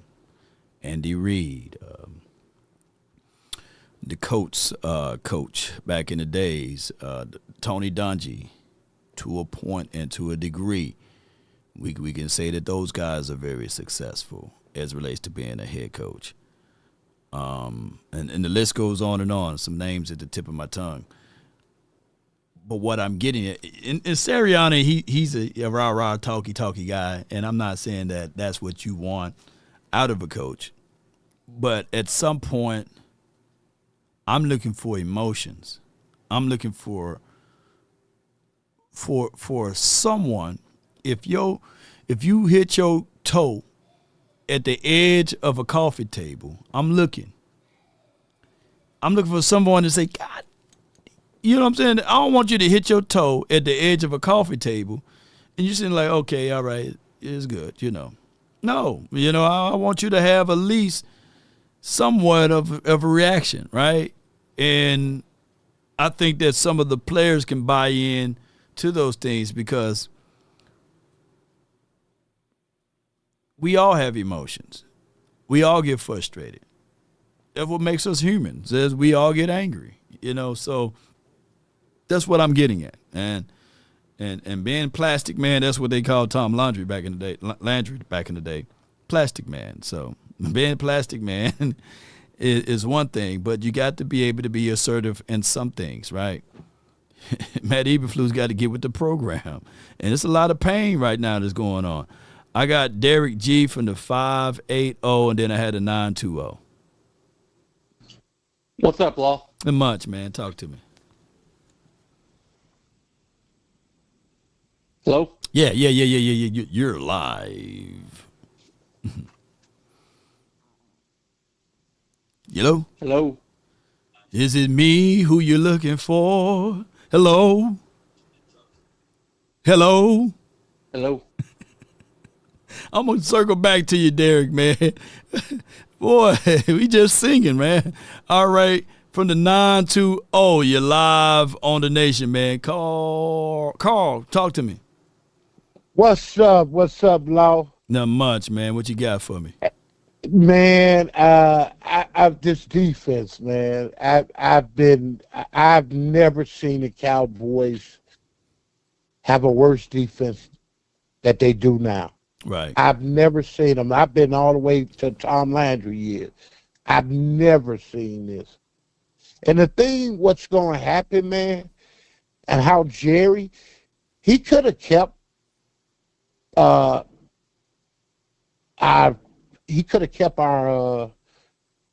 defensive end. He could have kept Micah. Yeah, they'd have been ran on and everything, but right now, if Micah was there, I believe Dallas would be undefeated right now. Right now, the way this offense is playing, I believe he'd be. We don't have no pass rusher, and they need to get rid of this defensive coordinator. They need to get rid of him. And here's my last thing on this, though. No, this is my last thing. I think in the next 2 weeks, when we play Washington, then we go to Denver. Mm-hmm. And I'm thinking this, if the Cowboys win those games, if they do, I think it's time for Jerry to start using one of those draft picks, one of those first, or whatever he needs to do. That's what I think. If we lose to Washington, then I'm okay of them trying to look for next year. You can't lose this game to Washington. Every game every week I've been saying this is a must-win game. It's crazy. I said week one, it's a must-win game because you win week one, you can't lose week two. If you lose week one, you can't lose week two. So it's a must-win game. And every single week been a must-win game, and I've been right on it twice. Yeah. I feel bad, man. I think that this team, we do have the number one offense. We still try to find ways to improve this offense, believe it or not. But we see potentials in the offense, but this defense, I can see potential in the defense. They just need to just realize, hey, they need that pass rush. They did a great thing about bringing in Kenny Clark. I think pass rush will be able to help out every layer because if you're going to be a zone, I'm just looking at it from an aspect of a DB. If I'm a zone DB, and if I know for sure that ball got to get out quicker, right? I can sit on routes. But if that ball don't get out quick, I gotta start moving my feet when they get close to me, right? And that is a problem because a body in motion stays in motion, and it just don't work out well with what we have now because we don't generate the pass rush nor pressure. But keep going. Make your closing remark. And here's the thing, I can't count on my fingers how many times that pause for a quick second. Got a super chat. Brandy Mahoney, $5. No the problem with calling out flus is it undermines Jerry's comments that everything is fine. Jerry doesn't hire coaches who call out BS. I'm gonna touch on that, Brandy. Keep going. Keep going, Carl. Yes, I can't remember the opposing team. I can't count on my finger how many times they had to punt. And that's how bad I think our defense are. And I tell you, man, I'm so sick of Jerry Jones, man. You fooled me once, you fooled me twice, and I keep falling for him. Yeah. I keep falling for Jerry Jones. You didn't sign Micah, so you signed all these other players. Now, I'm going to ask you a question. How many people on the Cowboys team right now that need to be signed for next year besides our receiver? Like, is everybody all signed? Everybody. We got enough money to pay anybody that we want. We got enough capital or real estate to trade for anybody we want. We got we got 4 first-round picks in the next 2 seasons, right? So that means you can trade for anybody you want, and we sitting on $33 million. That means you can pretty much sign anybody you want. There's nobody unsignable, and there's nobody untradeable that if you really want them. Outside of course, players like a Josh Allen of crazy. It'd be crazy to trade for him when you got a quarterback like Dak Prescott. But you really got purchasing power now to do with anything and everything you want. If the Cowboys wake up and roll out of the bed now and say, hey, we want Jonathan Taylor, we'll give the Indianapolis Colts all 4 of our first-round draft picks for the next 2 seasons, they going to tell you yes, So that's how much of a power that we have. If we want Jamar Chase right now, we give you 4 first-round draft picks plus some money. They're going to say, the Cowboys are foolish, but we'll do it. So the Cowboys got anything and everything they want, but do they want to do it? That's the problem, and that's the – go ahead. You know who I think, and I've been thinking about it, and it might not never happen, and I keep thinking about this. Right. That guy, defensive end out of out of the Raiders. That's a dream right there, man. Max Crosby, yeah. That's a dream, dude. I dream of that every day, man. But I appreciate you, man. I appreciate you calling in. Yeah. All right, bro.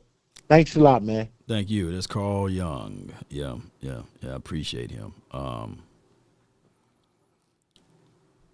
Just like the very first caller said, give 2 first-round picks and get Myles Garrett. But do they want that? I don't think that the Cleveland Browns would say no. You got everything that you want. The problem is we're calling out Flus, and this is Brandy Super Chat. The need to be right is a major thing. The need to be right. I don't think that there's any coach in NFL history that walked away from a coach that won back-to-back Super Bowls, right? To have a down year, still had a successful year that year. I think we went 12-4 the following year. To turn around, because we lost that following year, and to win it. When Jerry Jones himself said, I can have 500 other coaches to coach this team and win a Super Bowl. Our biggest impediment with Jerry, and I said this last night on the Cowboys Collectives, that his optimism is his greatest superpower and also his greatest impediment. Jerry Jones believed what he's saying and what he sees is ultimately right. The need to be right is a dangerous drug. It is. And he wanted to be right by Matt Eberflus, and none of us can tell him otherwise. Why Jerry is still here? Man, shoot. Satan probably say, I don't want to deal with him down here. And God say, man, I don't want to deal with him up there. So I'm going to keep him right here. Yeah, let him torment the Cowboy fans, Jerry, the only guy that defeated cancer and didn't tell a soul, but on everybody's airway, highway, byway, Jerry Jones, the maverick that he is. He ought to change his team into the Mavericks, even though Dallas Mavericks is already taken for basketball. So it is for what it is. Toxic Tom says, Law, he said that to Jimmy with coaches around him. Yeah. And the level of disrespect. Yep, you're right. Oh, yeah. Yeah, don't come after me, Jones family. Say, man, wait a minute, my dad is not going down there. Come on, where the worm dieth not, Shoot, Jerry might strike a deal with him and say, hey, I got another deal for you, Oh, my gosh. like breaking news down below. Jerry Jones and sued the Afterlife. They brought Jerry Jones back as Tyrone. I got from the 757. You live, Cowboys 92. You live on the Nation, man. Talk to me. What's up, Law? How you doing? Hey, man, all is well. Can't complain, bro. Glad to hear that, man. Well, I'm gonna say this. I'm not gonna repeat like the same thing everybody talking about because it's obvious. We all know what the problem is, and some things just ain't gonna ever change. So that we can't deal with because Jerry is who he is, and I look at Eberflus as Jerry. They both trying to prove a point, and I think the biggest point Jerry was trying to prove, and not just my opinion, that at one time they wanted Eberflus to be a head coach. So this, I guess, is Jerry's stubborn way to try to prove a point and give Eberflus a point to prove that they can both get this done. But we all know if they keep doing this, it ain't gonna happen. So my thing is solutions. We know what the problem is. Let's fix the solutions. Eberflus is a so-called linebacker coach, a guru supposed to be. So why not give him his help what he needs, what his superpower is? Why not get on the phone and talk to Baltimore Ravens and go get what's the name, Raquan Smith, whatever his name is. Raquan Smith. He got a poor hammy. He's gonna be out for like 4 or 5 more weeks. But this is the time to strike for it. It probably a time to you trade for a hurt guy. You rehabilitate him by that time. Right. Overshown should be getting right in the mix. You make a run, and I like the way you're thinking. You thinking like, okay, solutions. I get it. We the 32nd ranked defense. But here's all the solution. What can we do now instead of crying about the spilled milk? I like that. I like where you're going, 92. Talk to me. And let's throw another trade in. These are my 2 trades I think that'll fix it'll slow the bleeding down. If we go ahead and get Raquan Smith for like our pick or either Green Bay pick, whatever pick, throw that at him because he hurt, or get a second round, whatever. Then go to Miami because I'm down here in Miami. Go get the boy Phillips. I wouldn't bring Chubb in because he already 30, So go get the young cat Phillips and bring him in as a potential pass rusher to help out our young pass rushing group and let him and Evazako, whatever his name is, be the future. Bring them 2 in and let's see what we got. Roll with that. Yeah. And if that don't work, my other solution is, hey, do like what Jacksonville did with the Browns.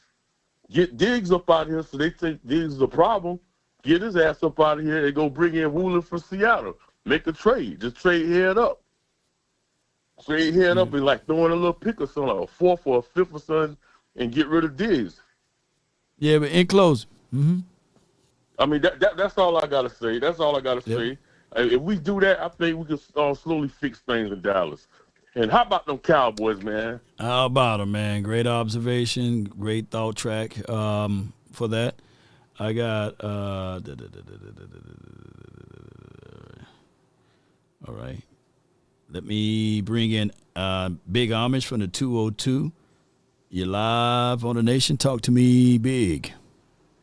Hey, Law, the first thing we got to clear the plate on, and that is, how about them Cowboys? Y'all. What you got for We got the evil Jerry Jones. That's what we got. He's saying himself. He's selling us everything, and we're buying it. He's the greatest salesman that ever lived. It seems like it. But we're tired of that ice cream covered doo-doo and that bull milk and that crap sandwich. No more. So it's leading me to believe, look, he knows better. The coaches know better.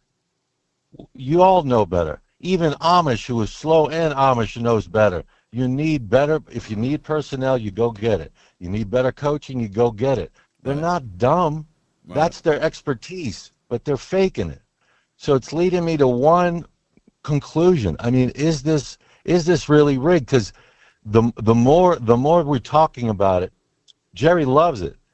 His value is increasing. The more we talk about it, and the media talks about it, even when they're losing, they're winning. They're winning more, actually.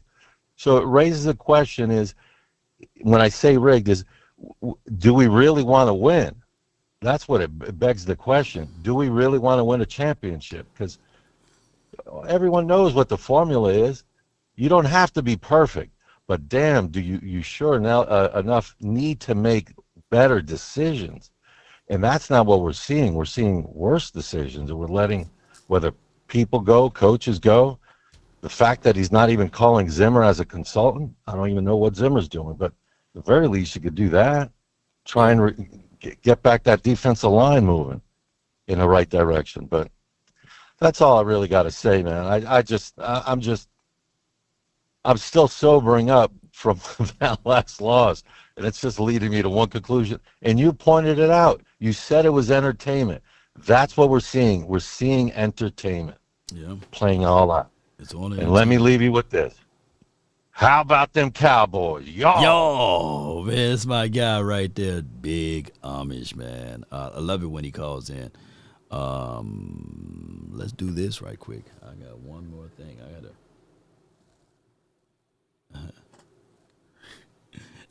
Hold on. I had a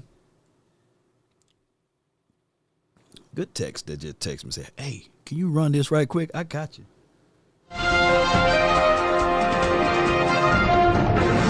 No doubt, no doubt, no doubt. Dealing with one of the greatest times of your time is Game Time, the app that where you can find and get your tickets. And I'm talking about tickets to any game when you utilize Game Time app. Download it and pick out your tickets.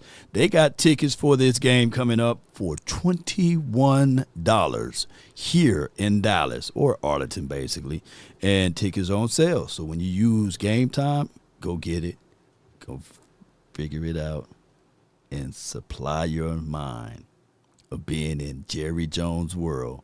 For just $21, you can have you some good seats over here in Jerryland. Game Time, your number one app for tickets. Be sure to check it out right now. Super deal, too. They got one at the 142.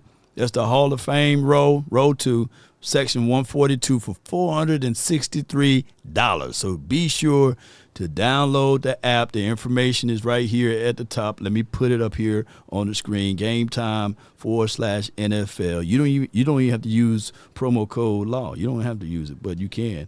And when you do that, be sure to check it out. Game Time. For $21, man, you can get one of them seats. And if you do, just bring on some of that Law Nation apparel. I would really like to see y'all at the game with my gear on. Come on with it. I got the next caller. The next caller on the line for your mind. And his name is Actual Factual from the 919. You're live on the Nation, brought to you by Game Time for your mind. Talk to me, man. What's happening, Law? What's happening, Law? How about them Cowboys? How about them Cowboys? Yes, yeah, I love them. I love them, man, and gotta have them. But I just want to give you a conspiracy theory, and I want you to just kind of hear me out. The NFL has been against Jerry for a long time, and if you watch the documentation, the documentary came out, documentary. Jerry, you remember when they told Jerry you can't be in the meeting, and Jerry kind of hesitated and told them about, well, when I sue y'all, if I win, I'm gonna take every penny, every penny. That's what Jerry said in the documentary. But my conspiracy is that I believe the NFL has been against Jerry ever since he sued him about, him buying the stadium and the Pepsi-Cola contract and switching from Pepsi to Coke. I believe the catch was a catch. Then they turn around the next year and said it is a catch. And there's some things that have happened that when, if you talk about Zeke and how he kept suing, and as long as he sued, Zeke could play. And then they came and I heard some owners went to Jerry and told Jerry, look, you got to stop this. And Jerry didn't sue again. But every time that Jerry sued, Zeke could play. But then it came to the point where Jerry stopped because they, some of the owners came together and told him. Now, I want to say this. Do you remember when Dan Snyder was in trouble with Washington? And he threatened the NFL and told them, if y'all don't leave me alone, I'm going to tell about Jerry. Do you remember that? Yeah. Mm-hmm. So that came out where he wanted to tell about some issues about Jerry, and I don't know what those issues were, but Jerry was, Jerry's done a lot of things for the NFL. But where I'm going with this is this. I really believe that the NFL during that time was all about trying to get parity. Jerry was the one who was instrumental with getting the salary cap and all that. And plus part of that played in the role of Jerry, buying all these players and everything. And Jerry probably thought that would help him out a little bit better, and it didn't really. But the key thing here is this. I want to go back to what everybody's been talking about. Eberflus, the defensive coach. Jerry's going to have his way, just like when Jimmy Johnson was there. He wants his credit, and he ain't going to change. And you remember I told you last time, I heard somebody say it before I got up here, but I told you last time I got up here, we need to go get Raekwon Smith. And I think we need to go get that Simmons kid that's a safety. And if we could just we got to deal with the defensive coordinator, because Jerry gonna have his way, and if there's gonna be any credit given, it's gonna be given to Jerry. If that defense come back around, Jerry gonna tell you, I told you so. I brought him in here, this or that or whatever. With Damari and Overshawn coming back, Raekwon Smith and that Simmons kid safety, if we can go get them and just kind of get that defense to a place. One guy had my same thought theory about solutions, because you're not going to change Jerry. You're not going to make Jerry do anything. Whatever Jerry going to do, he going to do it. And so what you got to do is make him feel like it was your ideal. It was your plan. Yeah, you hired Eberflus, so go get you got an ideal about go get some guys, and it's going to take a little bit of Eberflus and Jerry at least playing those players in their strengths. That's what it's going to take. And I'm going to quit there. No doubt, actual factual, man. I appreciate you so much, man, for calling in. Yes, sir. Let me hear you say it, bro. How about them Cowboys? And I love the fact that we're going to be okay. We're going to be okay. Yes, indeed, man. Appreciate you, man. That's actual factual for the 919.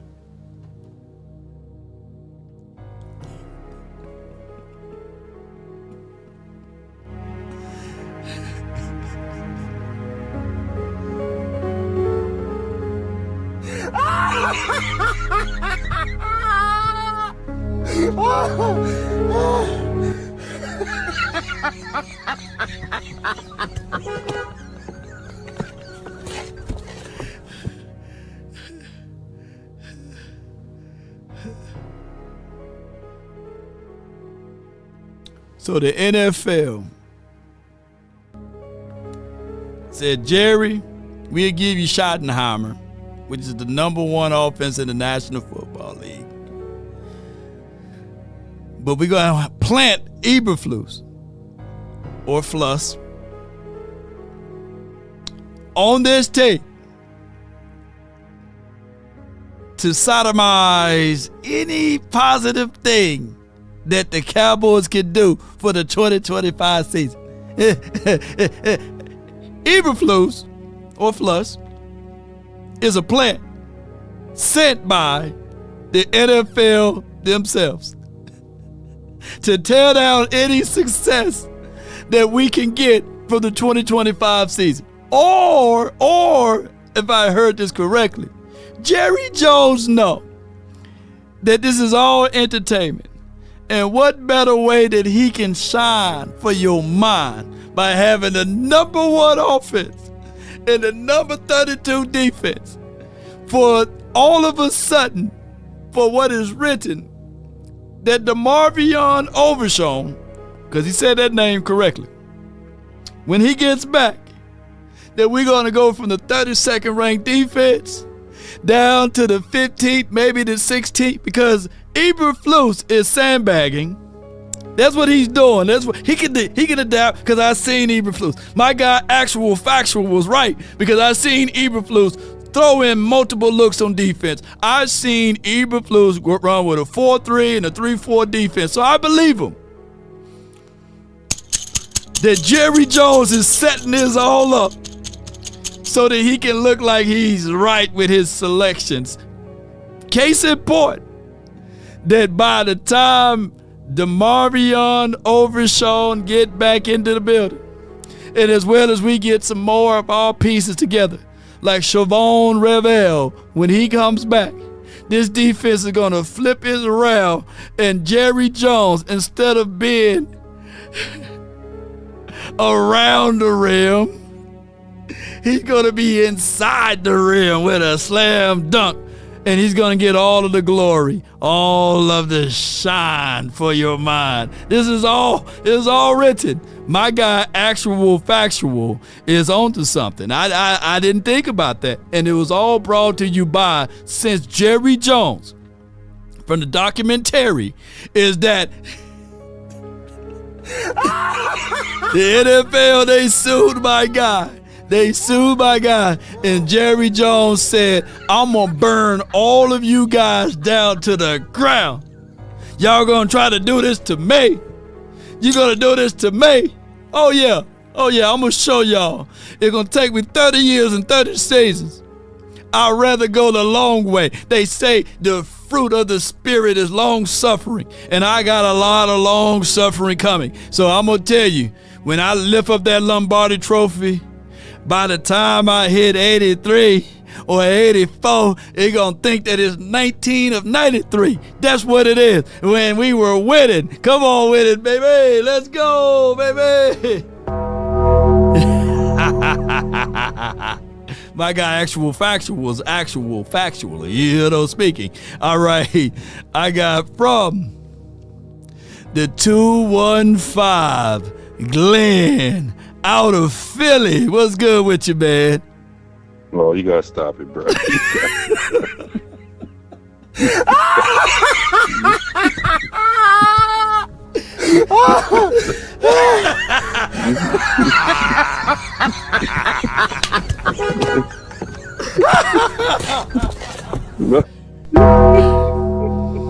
You know, it made some sense. Did it make some sense? Come on, Glenn. Come on, man.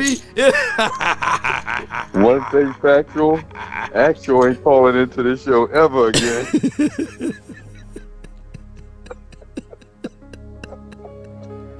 We on our way. We on our way, man. We on our way, man. We on our way, man. Oh, my God. Lord have mercy. If anyone is in a hospital, if anyone is feeling down, if anyone is going through things, just turn on Law Nation. Just turn it on. We will make you laugh. We'll make you feel good. We'll take you out of that mindset that you're in for a moment. Lord have mercy. Thank you, Actual Factual. Thank you, Actual Factual. It's conspiracy theory, man. The earth is flat now. The earth is flat. Leave them alone. Now there is a little something about suing them and this, that, and the other. That was way back. We all brought that up. But you spun around and round and round and came all the way back with the blues. Come on, that's just too much. Too much. Yo, you can get AI, put an AI law in that chair and just play the chat back from the last 4 or 5 years, and ain't nothing going to be different. You can go on vacation for a month, Law, and just act like you running the show, right? And just say, this is the comments from the chats. Yeah. And just play it back, and it's every year it sounds the same.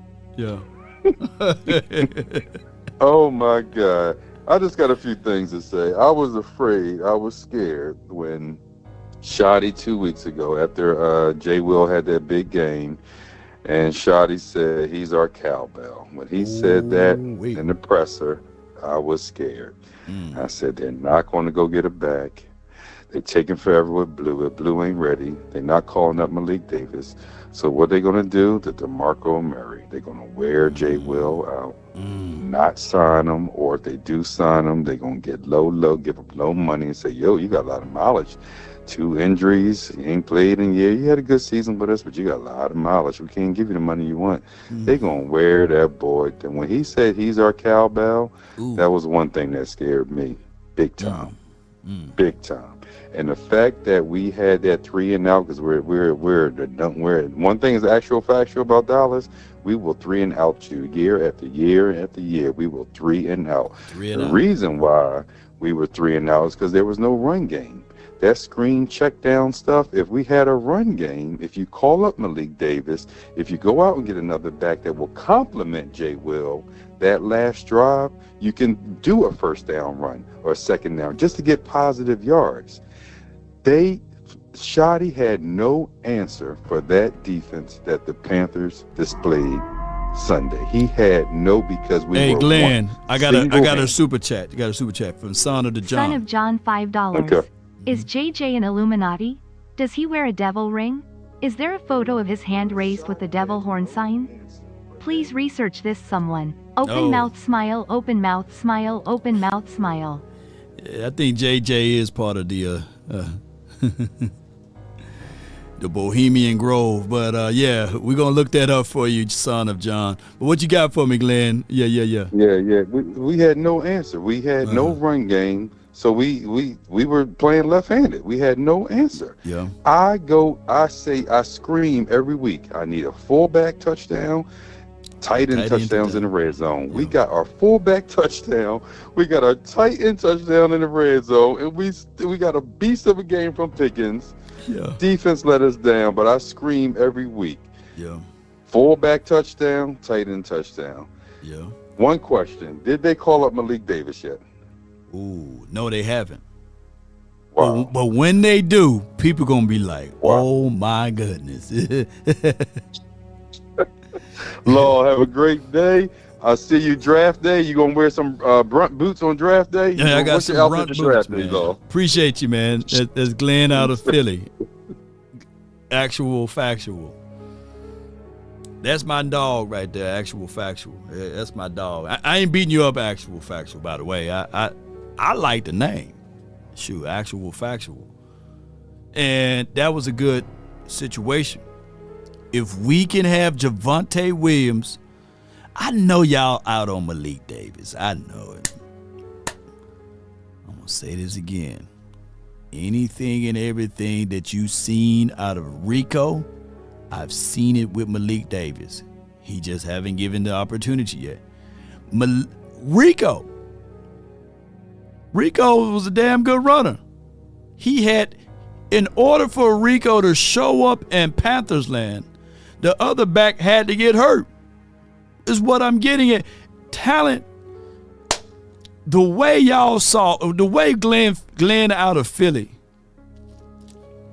was breaking that down is the same way we seen Dak Prescott last year or any of the years when you don't have run game. Those 3-and-outs. And I'm not saying that Dak Prescott got to have run game, but one of the things that I lamented is that I wanted, like Ray J had one wish, I had two wishes.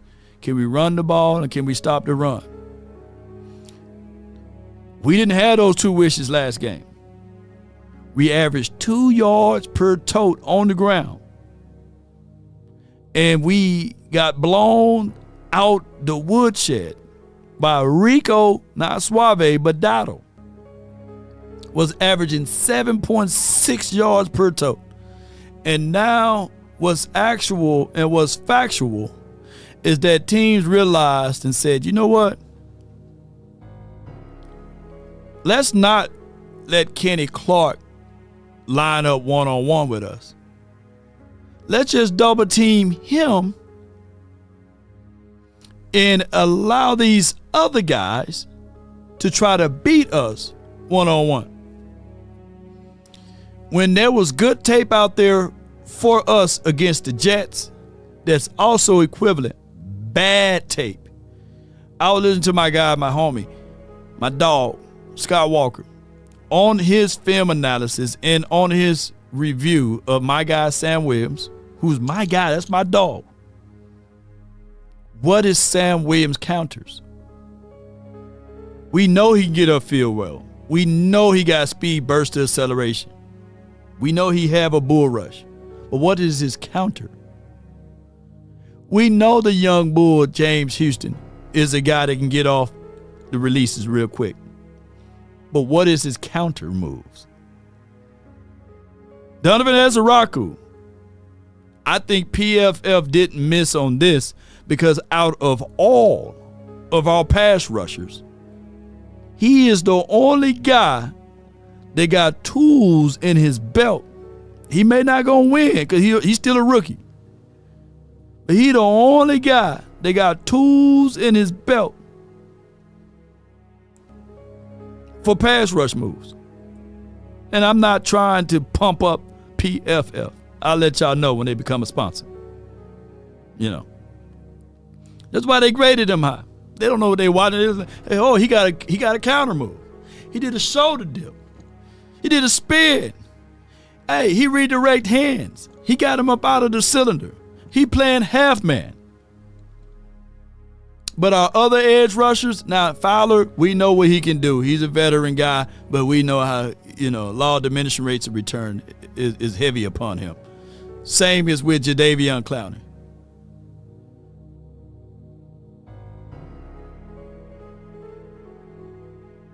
Father Time is undefeated.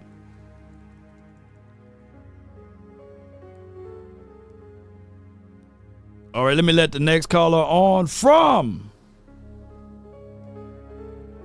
the 971. JP, you live. How you doing, family? Doing great. That's good. That's good. Family all right? Hey, all is well. That's good, man. Hit everybody, everybody feelings out there. And I understand that. I respect everybody's decision. What I'm seeing is the defense. We know that the defense is going to be kind of shitty beginning of the season because of the system he got set up. We know that, and all season is going to be the same way, giving up big points until they figure out, the secondary. And we got to understand that the other team is trying to score points too, and trying to beat us. And they watch film, they study, they do the same thing that Dallas does. And Carolina just whooped our ass. They was a better team. So we got to give our hats off. And throughout the season, the other team's going to be almost better. We got to try to go out there and fight. Don't trade away. Don't go get nobody, man. Don't trade away your picks, man. They need to stay buckled down, man. They need to work on defensive line and draft down in the future. They can't trade because if they do that, then we're gonna just be back where we were this year. We got to understand. We got to build. We got to bring in young players that can come in here and want to play, want to tackle, want to hit, want to be disciplined, and that's what it is, man. That's for real. Don't trade, man. You got to be careful with this trade stuff. What's your point? And my point is, stay focused, man. The defense is the defense is bad. We already know that, but check this out. The offense got to carry the defense. The offense, they down there in the red zone. Dak fumbled the ball. They was go ahead score. The play call is not good, man. The offense had the ball with 8 minutes left, man, and they fumbled again. Might be my fumble. They couldn't move the needle. They couldn't get a first down. They didn't go back to Pickens. They didn't go underneath the Ferguson. Dak been there for 10 years. I know you love Dak, and I respect your decision and all that, but the offense got to carry this team, man. He getting paid $250 million, and I know everybody love Dak. He all right. He all right to me. I don't love him. He all right, but he gotta get it done, man. You've been here for 10 years, and I respect your decision. I respect everybody's decision about Dak and everything, but Dak and Scotty got to get it done on offense, man. The defense, we can't continue to throw everybody under the bus, man. We can't continue to say, oh, well, defense is shitty. Yeah, they shitty, but the offense need to step the fuck up, man, and score and take advantage of the opportunities. And this year's going to be rough with this offense, man. They got to find plays to score. They got to find plays to carry the defense. They got to quit trying to blame everything. Scott need to say, hey, man, I fucked up, man. I at the end. Look, man, there was a time we needed to score. I should have took control of that. Went back to Pickens. I didn't take advantage. I got to save the defense. I got to save this team. Scott, okay, Matt needs to go. Get rid of Matt. But you're still going to have problems on offense. That's my take on it, man. So all you get ready for this bullshit offense. Even when Lamb come back, they got to find plays to score and save the defense. And that's what it is. And I wish everybody just quit tripping. Because that's what it is. We know how it is in offseason. Everybody playing around in that training camp that was not serious. The coaching wasn't serious. They didn't bring in a playoff coach to help this team. We're going to find out, though. We're going to find out about these decisions with Schotty. How you feel about that, Law? Appreciate you for calling in, man. Great call.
All right.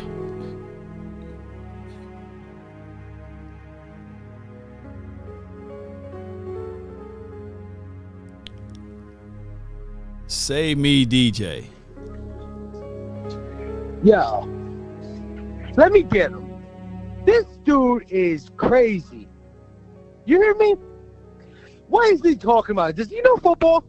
Does he? I don't think he knows football. First off, you talking about Dak Prescott.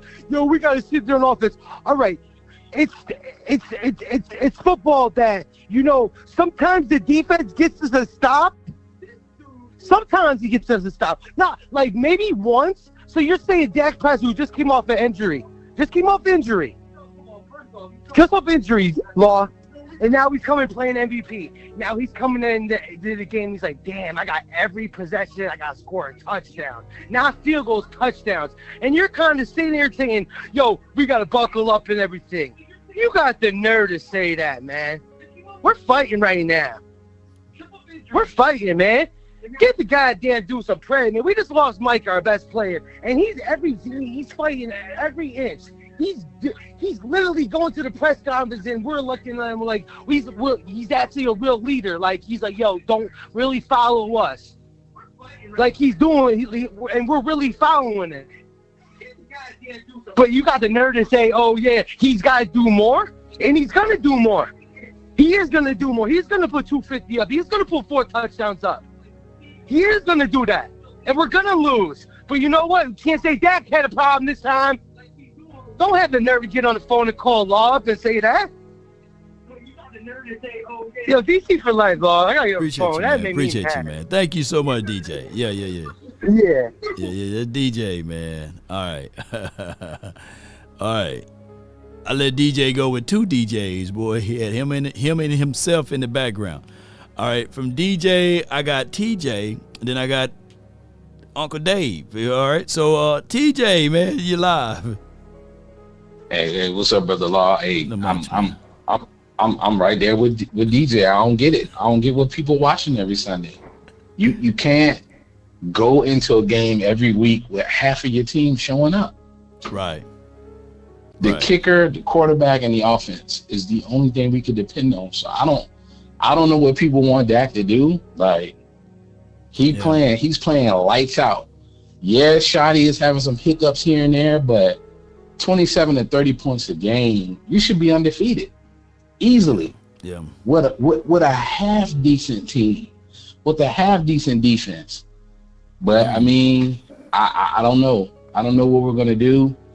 It seems like we're gonna be in line for a lot more weeks like this one, where if Dak and them don't hold the ball and figure a way to milk some clock and still score the defense, they don't have it. I don't know what we're gonna do.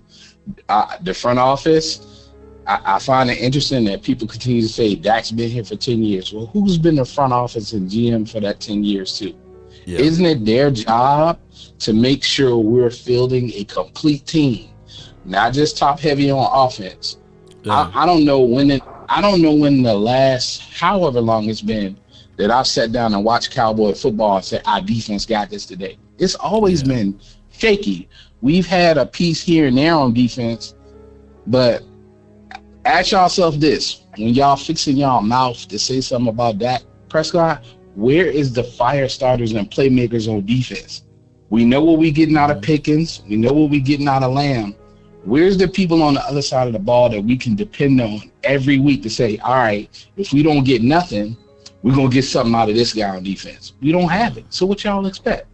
And that's all I got, Law. Man, appreciate it, TJ. One. Yeah, TJ said it right, man. Here's my thoughts, though. TJ brought something to my attention, and it goes back to the previous quarterback, not Andy Dalton or Benjamin DiNucci, Cooper Rush, none of them guys. I'm talking about Tony Romo, who's old enough to remember that the Cowboys tried to mask as much as they could with the defense by allowing Tony Romo to get under center. It wasn't no, yeah, here we go. But it was wide 80. Hut. We would have the play clock all the way down to the 1 second, and then he'll snap that ball off.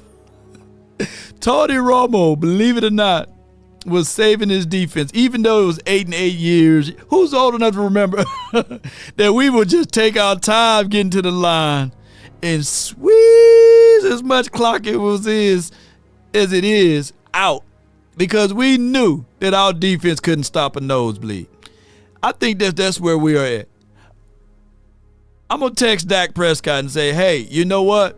Dak, I know we got the business line, but don't snap that ball until there's 1 second left on the clock.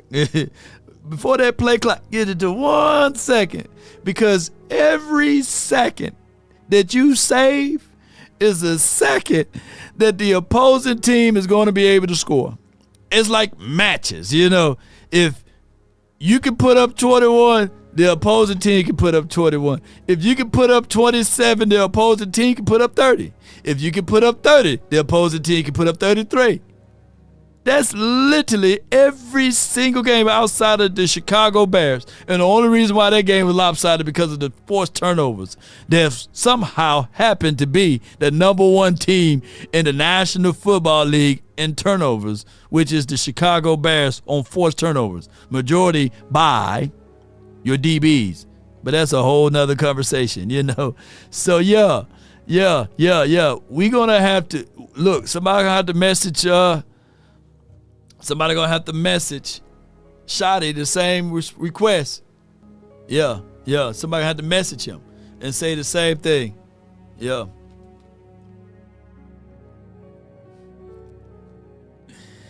The kids are out on fall break, and I've been live for a long time. And look at they requesting. Roblox. I can't stand Roblox.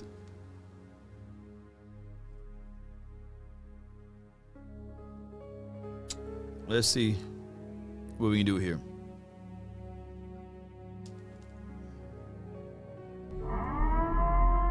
Thank you, son of John. I appreciate you. So you sent me 5. I just gave her some. So I appreciate Son you. of John, $5. I have found the conspiracy law. Hold Jerry tight. Jones is a member of the Kappa Sigma fraternity, and their member badge is a star and crescent.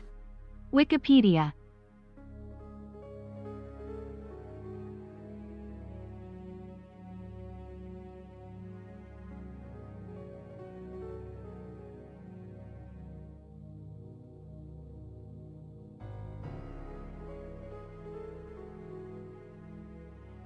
Extortion, you know. All right, so Son of John did his homework. He says Jerry Jones is a Kappa Sigma fraternity, and the member of the badge is the star and crescents in Wikipedia. No skull and bones. No skull and bones. All right, I got the next caller from the 520. Uncle Dave, man, what's good with you, man? Same old different day. 46 minutes I'm waiting. 46 minutes, man. My bad. You hit. I mean, you hit on something. You hit on something with Romo. Romo covered that defense plenty of years. Yeah. Now you talking about the defense. Y'all done forgot about 2011, 2013, how bad it was then. You cannot expect the offense to carry the defense. You can't have. You're gonna have those plays on the offense, but they can't continue to carry the defense. The defense needs to step up, and you need to start putting the right people in the right places. You got to have gap control on that. The front seven got to have that gap control. You can't be in your gap and then go jump out, go and try to help somebody on the other side, and leave a big old gaping hole in there for somebody to run through. Don't tell me Carolina is a better team than the Cowboys. Don't tell me that. Because I will take you out there in the woods, and I'll pick the switch to whoop your ass with. I'll pick it. I'll pick the switch. Yeah, you pick. I'm not gonna send you out there. I'm gonna take you out there, and I'm gonna say, "Give me that switch right there, boy," and drop him. Yes, indeed. That's what I'm gonna do.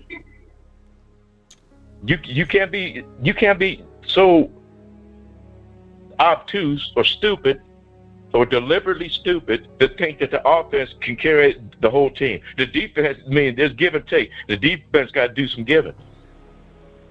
Yeah. You can't put Dono in space. He ain't no good up in there.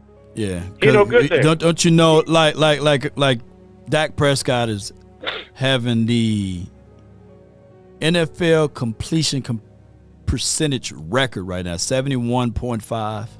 I'm going off the top of my dome. He's throwing at 106 passer rating, which is unbelievable. And he got the team to your quote-unquote number one offense as it relates to his efficiency and completion percentages. And somehow he's the problem. Don't you know no other quarterback in the last 3 games have 11? In the last 3 games, he have 11 touchdowns, 0 interceptions. And 11 and 0. Yeah. 11 and 0. Yeah, that's crazy. What else you want? What else you want? What else you want? JP said he got to play better. You want the offense to play defense too? Is you that much? Are you that much of a boo-boo to fool to believe that could happen? The problem is on the other side of the ball.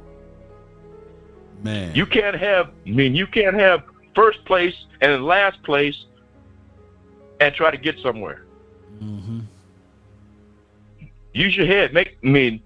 If you're going to get on here and talk, make some sense. Yeah. Say something that's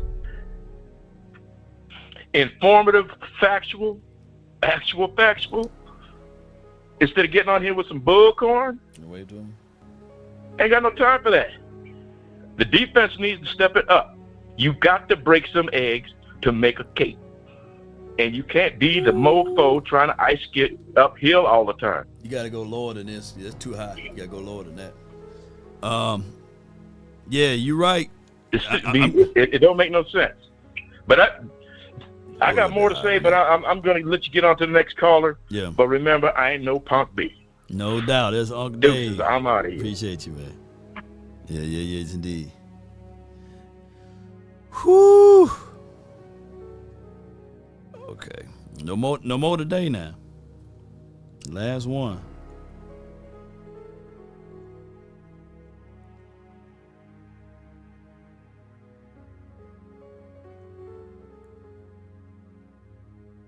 Extortion. I'm being extorted. Actual factual. Oh, what we say? Shit. Rob, I'm getting robbed over here, man. Shoot. Boy, we down to the last few callers. Normally I would have been wrapped this show up, but I got 330, and then we'll close with 580. 330, you're live on The Nation. Talk to me. Hey, Law. Yes, indeed. You're getting ready to get extorted too, I see. Can you hear me? Yeah, I can hear you. Mm-hmm. Excellent. Yeah. This is my first time coming in, Law. Appreciate you for calling in. Hey, so I think we actually needed this loss. I put it in there in chat earlier. Mm-hmm. Because Jerry, he needs some, like, talk from, the media. Because he is all about the media. Right. Outside of that, I feel like we need to make a trade for Sauce. I called in, or I didn't call in, but I put in the chat on Sunday for Sauce. Gardner. And then for Max Crosby. Oh, yeah. I feel like those are two assets we need to get. And have a great day. I'm not going to keep you too long, but thank you. Oh, no, thank you. What's your name? Let me lock you in. Yeah. My name is Scott. I also put in my son's name on June 1st, and you even recognized him. Mm-hmm. He got his jersey for the Cowboys. Okay. Has last name Moreland. Okay. Scott We're going for a Moreland. walk right now. Let's go, Scott. We're going to win this weekend. You called in. We are cheering the Cowboys on every Sunday. Come on with it, man. And make sure you put the silver and blue all over them, I will. Yes, indeed. Yeah, we're loving it. He even got me giving high fives when Dax scores a touchdown. I love it. Yes, indeed. Crop some pictures, man. Send it to my lawnationsports.com if you want, and we'll put it all over social media, man. Appreciate you so much, Scott. Thank you. Have a good day, Law. Yo, you as well. That's good. Every time I hear a baby, man, I know that the nation is getting bigger. Yes. And that child going to grow up loving the Cowboys and being part of the America's team and carrying on that great tradition. So I love it. I love it when I see that and hear babies crying or cooing in the background. Yeah. All right. And he's raising his son right. I told my brother who's raising his kids to try to be Niners fans. I'm sitting there like, man, I'm called CPS on them. Yes, indeed. Child Protective Services. Yes, indeed. I got Derek G. Ain't nothing but a G thing. Baby, for the 580, you live. What's up, Law? Not much, man. Man, I'll just make a couple points and I'll get out of here. I know you're ready to get out of here, man. First off, I appreciate your show, man. You're doing a great job. Keep it up. Mm-hmm. Man, if it's me, man, I'm giving Eberflus to the end of the year, but I'm gonna tell you why. Okay. Man, I'm going out and making two trades. I'm going out and getting Jeffrey Simmons, D tackle from the Titans. I think he would be tremendous in there, and I'm moving Osa to defensive end because Osa's played defensive end before. Right. And then I'm going and getting DeMarco, what's his name from the Saints? DeMario Davis. DeMario Davis. Man, with him and Overshown together, woo. Yeah. And you don't have to rush back Overshown. You have to you can slowly integrate them in. Miroslav foul and I can see your vision. I can see your vision. Now I don't know if they'll do that, but it would. But them two to get I believe Law, just them two moves makes our defense much, much better. Most certainly. Yep, I don't know what your thoughts are about it, but now I'll let you go. I was just going to get on there. Everybody was talking about trades, but that'd be my trades. But we'll see if they do it. Let's DC4L. DC4L, man. That guy been waiting for a long time. Longer than Shaq feet, Jay Leno's chin combined. Man, it was a great show today. I loved everybody who called in, even those who kind of made me glitch for a second.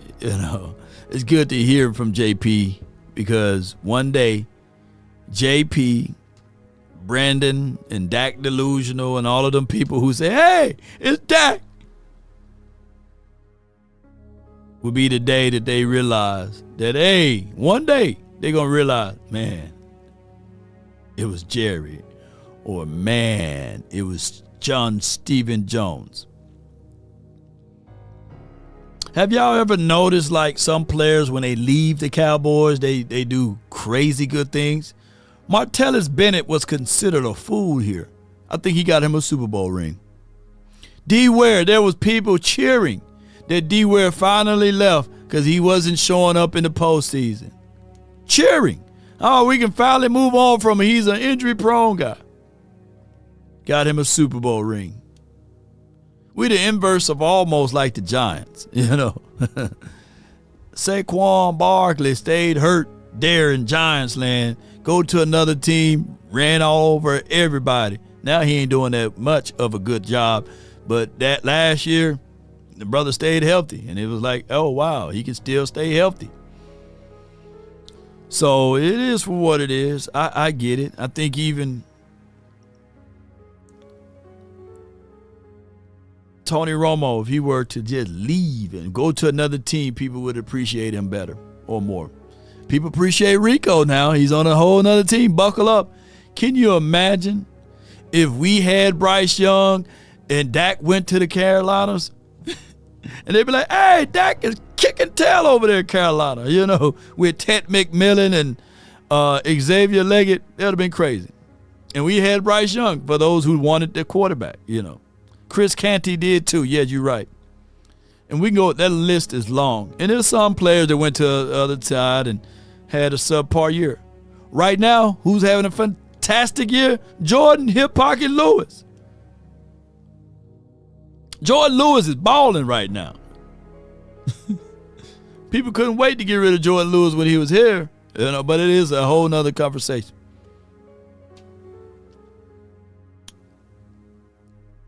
But that's the Cowboys. That's what we do, man. Boy, this marathon show is crazy. I appreciate each and every last one of you all for tuning in. HG Well, thank you, T-Jack. Do me a gigantic favor, Cowboy Nation. Hit that like button, share this content. The likes been down. I know I've been long way on my channel to prove to you all that I only supposed to be live for 1 hour. If you go look at my live streams, there's one of my live streams that did almost 30,000 views because I only went live for 58 minutes or an hour. And then there's other live streams that I'm going 3 to 4 hours that I'm only averaging peaking at 5,000 views. Because the algorithm yells and tells you, hey, you only supposed to do live streams for 45 minutes to an hour. So I'm letting y'all know that when I'm live long like this, it's no good for the algorithm. It's no good for it. But we're not here for those algorithms. I'm just here for you all, so that you guys can voice your opinions, whether you agree with me or you disagree. At the end of the day, it's go Cowboys one way or another.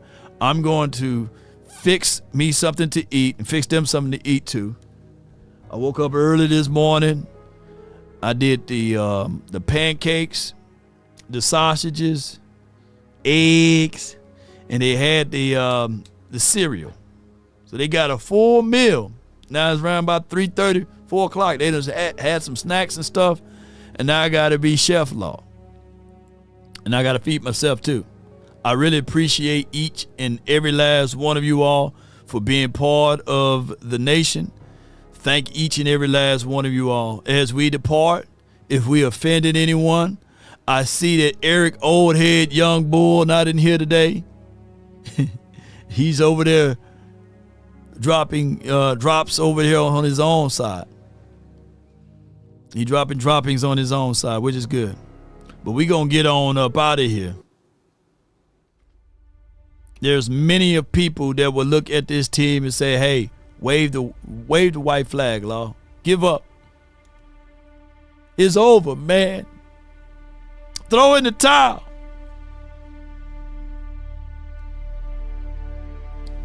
Syrup boys.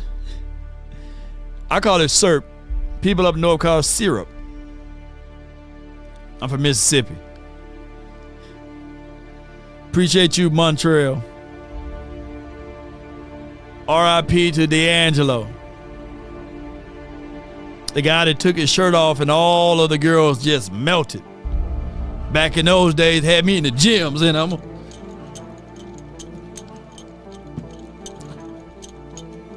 gonna make sure I get all ripped up. Everybody was doing their D'Angelo back in the day. Who remember that? Eric done spent all of his kids' money, huh? He spun. Dak do give us chances, Scott. You're right.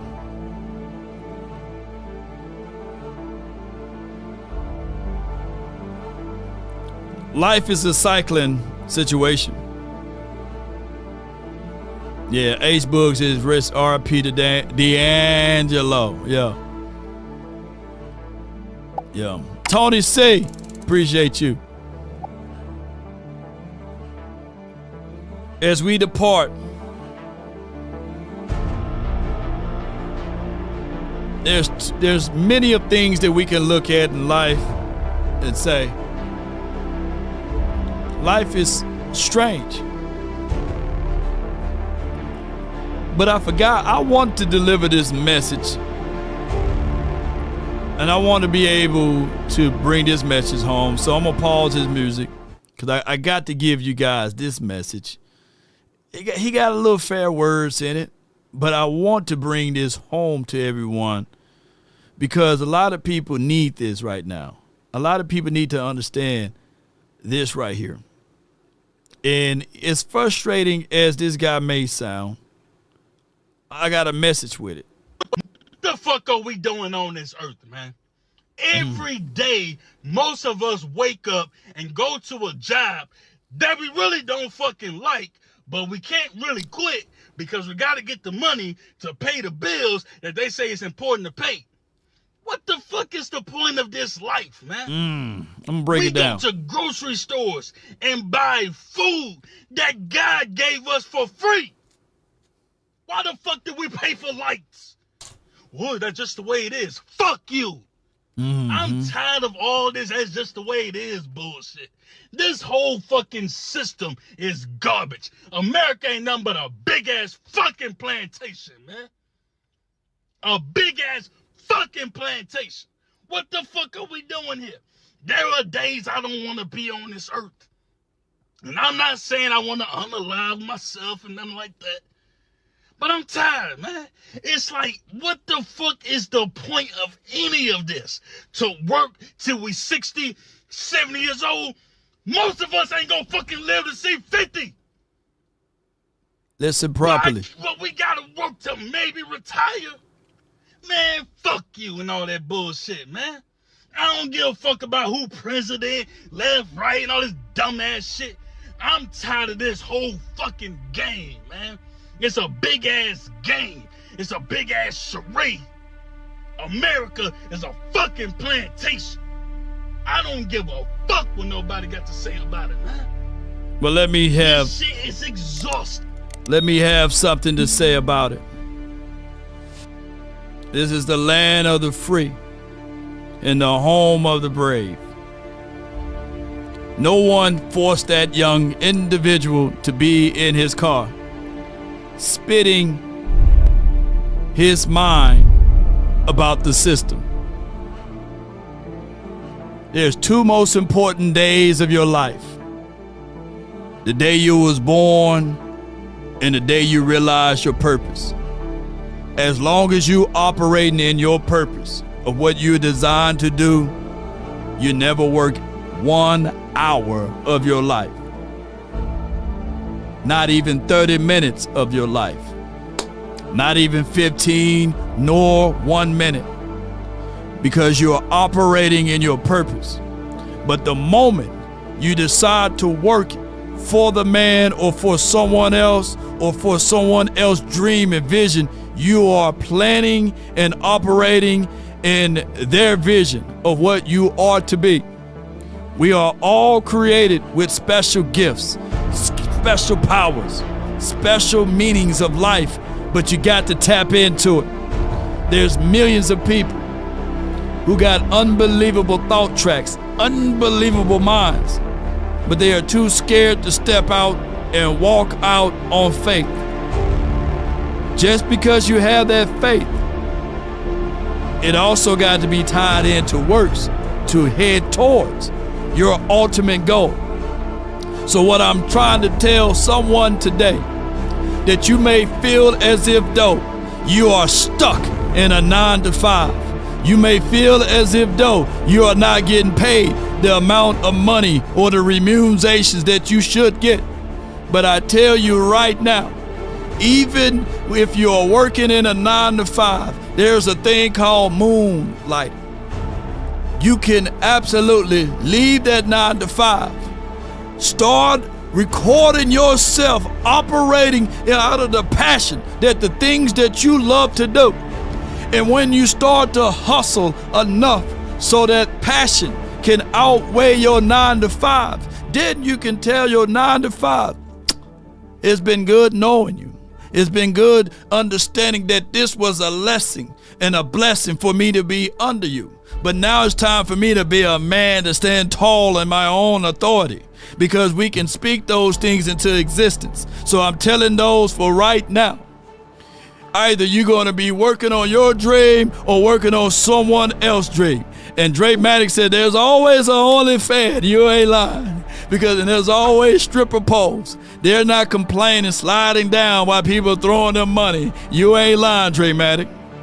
There's people that cut grass for a living that making millions. There's people who's cleaning up streets that's making millions because they got contracts. There's people who's sitting in podcasts making hundreds and thousands of dollars. There's people, no matter what you're looking at, cleaning toilets, janitorial services, that once upon a time worked at a janitorial supply chain, who said, you know what?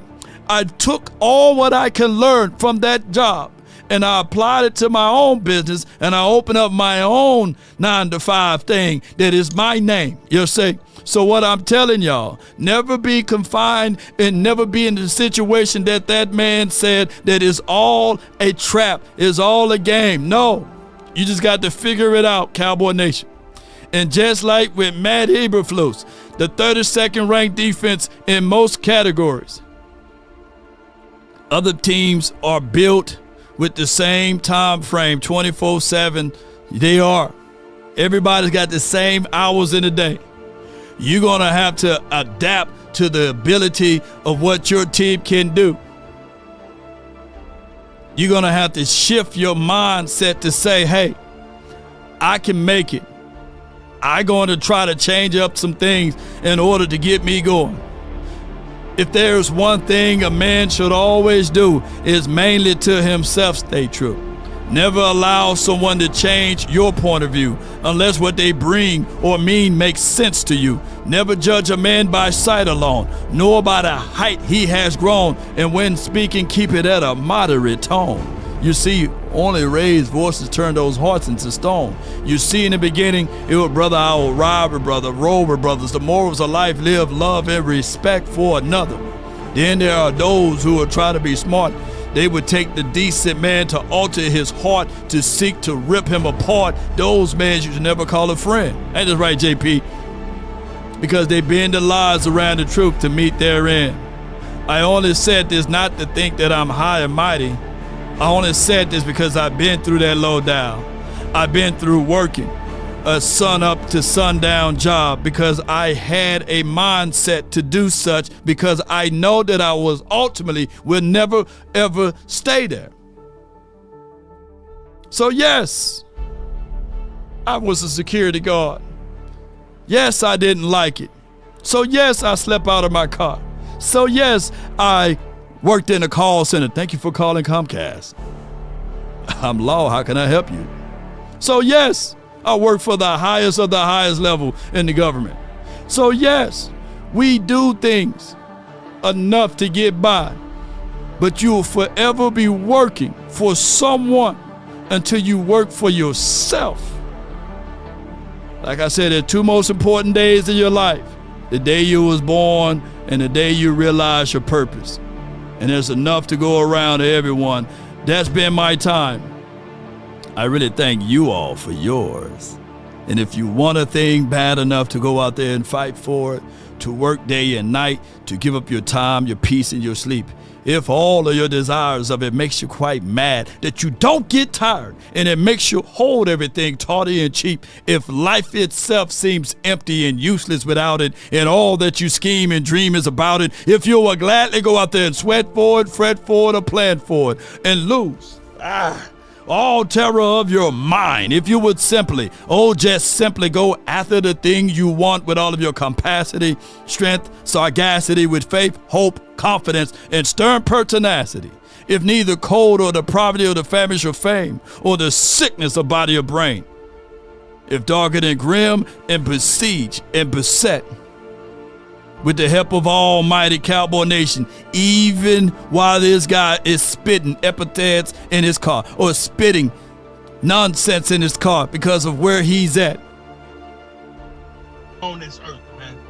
Every day, most of us wake up and go to a job that we really don't fucking like. It's not about liking. You should love the opportunity and say, hey, I'm learning from this job. Because I'm going to take what this job got and flip it on them. Come on, Cowboy Nation, that's been my time. I really thank you all for yours. And remember, you're listening to nothing but the best. Now it's time to roll those credits. Come on. Time to run it up. Yeah. Shout out to the Tartarians, baby. The reptilians too. The Greys, baby. Tell her run it up. Hey. I had the Greys to hit me up the other day. Stretch. Tell her run it up.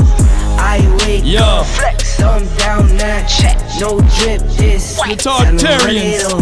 No sleep, no rest. Might crash, might wreck. But first I stretch. Tell her run it. 9 out of 10 roll through my hands. I'm by my lonely. By my lonely. Turned to a savage. Now my baby wants to hold me. Don't try to hold me now, baby. I love my fans. Don't need no friends. I got my homies. Come on. Thought I could trust you. I find out you tried to zone me. Yeah. I'm number 1 up on that court. I'll make me great. Yeah. The first one in, the last one out. Can't call me lazy. All right. Put in my hours, send the invoice, and they pay me. I need 6 rings like MJ. Come on, HG and Dwight, let's get it. I wake up. Law. I'm down. Sadiq, what's up? Drip this. Tell them run it up.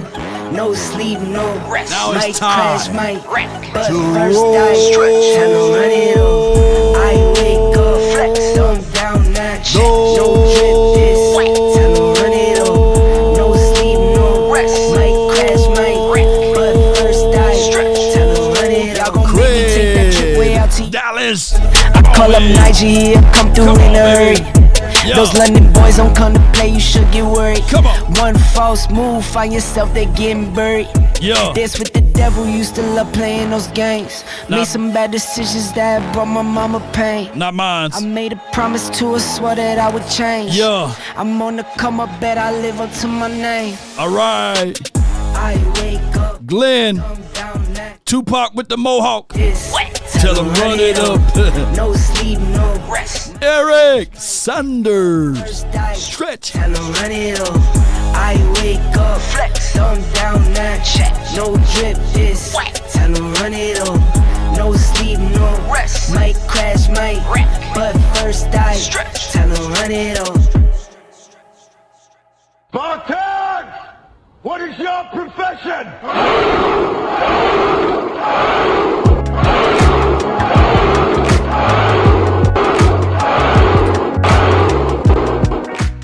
Appreciate you, Scarecrow. Appreciate you. He says, great effing show.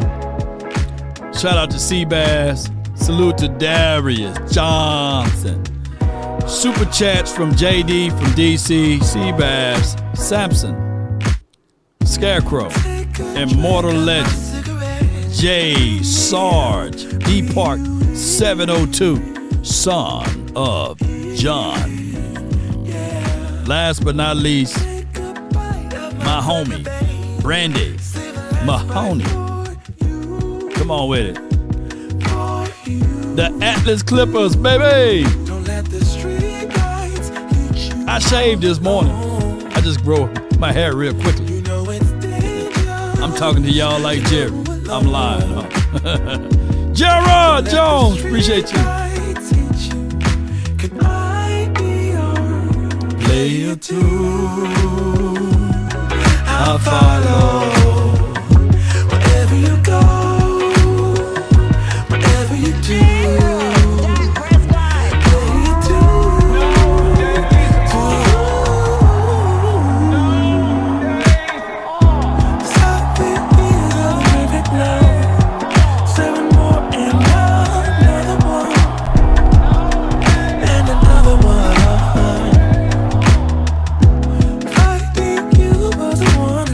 Arcade.tv in the build on. Glenn A. Don't let the street lights hate you. Come on, man. You know it's dangerous to go alone. Don't let the street lights hit you. What's your point? Can I be your play it too? Oh my God! Who the hell cares? Whatever you do, play it too.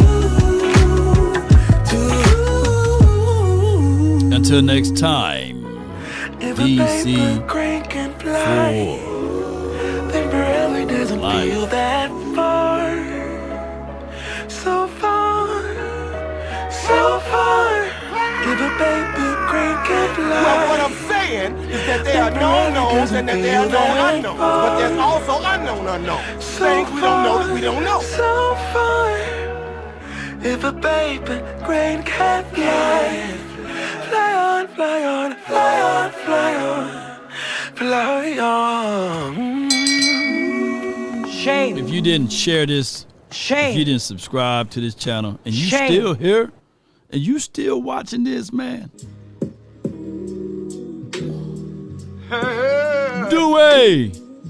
And they understand the cost that is involved. There's 1,000 of you. I said close them doors. Ushers, close the doors. Close the doors. Close the doors. We all gonna leave together. There's 1,000 of you tonight, and those that are watching, it's 1,000 that's watching online. Come on, man. This is a small seed. If I get 1,000 online to give this, I'm challenging each of you all. Shout out to down Superstar here Status to give a in the $20 building. seed. TJ. But I need everyone standing up here with us, with me, to plant a seed of $100. Because again, it costs to sit up here. I got you. I got you. And this is what I need you to do. If you're giving electronically, or you didn't give it, bring them baskets. I want the basket up here. I want to see the folks. Y'all start moving.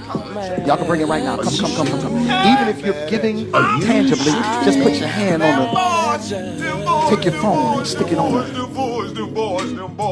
bucket. Shh. Giving is worship.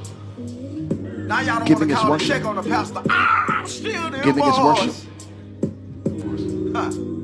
Giving is worship. This ain't the time to talk. 1,000 people need to give $20. 1,000 people need to give $20. 1,000 people online need to give $20. This is easy, saints. This is an easy miracle. We should be able to to raise $40,000 tonight just from y'all giving. And nothing's working. That's it. But there's something inside of you that says the longest outro in the land. Yeah. Come on. All right. Yeah. Don't forget, meet us tomorrow. Smoke Chemistry. Cowboys and Chill. We're going to have Flozell, the Hotel Adams in the building.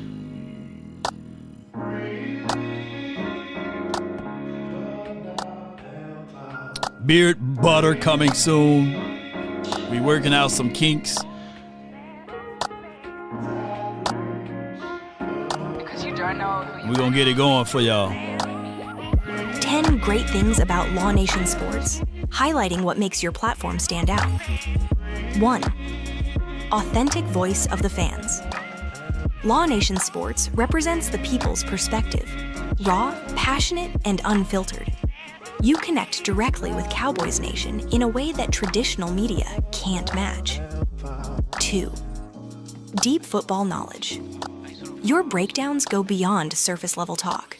From film analysis to player technique and coaching schemes, you educate fans like they're in a real film room. 3. Multi-platform dominance. You've built an ecosystem. YouTube, Facebook, Instagram, TikTok, X, all thriving and cross-feeding engagement. Millions of views each month show your consistent reach. 4. Event and community builder. From Cowboys and Chill to watch parties at Tight End Sports Bar, Law Nation Sports brings fans together in person, creating real-life community beyond the screen. 5. Trusted media. Brand fans, players, and even local media know your name. Law Nation Sports has become a respected voice in Cowboys coverage and a go-to source for analysis. 6. Collaboration power. You collaborate with influencers, athletes, and sponsors like Frenkel and Frenkel, Sweet Beet Vodka, and Turtle Beach, showing real business acumen and brand trust. 7. Educational and motivational edge. Your law school series, analogies, and motivational messages inspire not only football fans, but creators and entrepreneurs alike. 8. Professional production value. Clean overlays, crisp visuals, and consistent branding make your content look like a TV-level broadcast while keeping it authentic and fan-driven. 9. Entrepreneurial expansion. Beyond sports media, Law Nation Sports is building new verticals like Law Nation Beard Co., sponsorship decks, and branded merchandise, showing growth beyond content creation. 10. Nothing but the best. Energy. Every stream, every post, every watch party carries your signature vibe. High energy, knowledge, humor, and heart, which keeps fans coming back.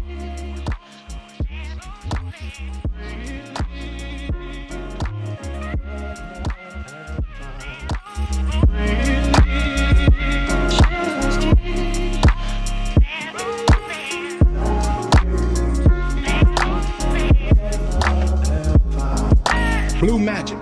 That's a brand name. I stand behind it. I guarantee it. About is when you chop my dope down to 1, 2, 3, 4, 5%, and then you call it Blue Magic. things are really tough and they're really rough and nothing's working, but there's something inside of you that says, I just have to follow that. Yeah, on paper, they're a better team. Right. They have all the assets and resources that we don't. But let us get on the line, boy, and see if that factors in. I guarantee you.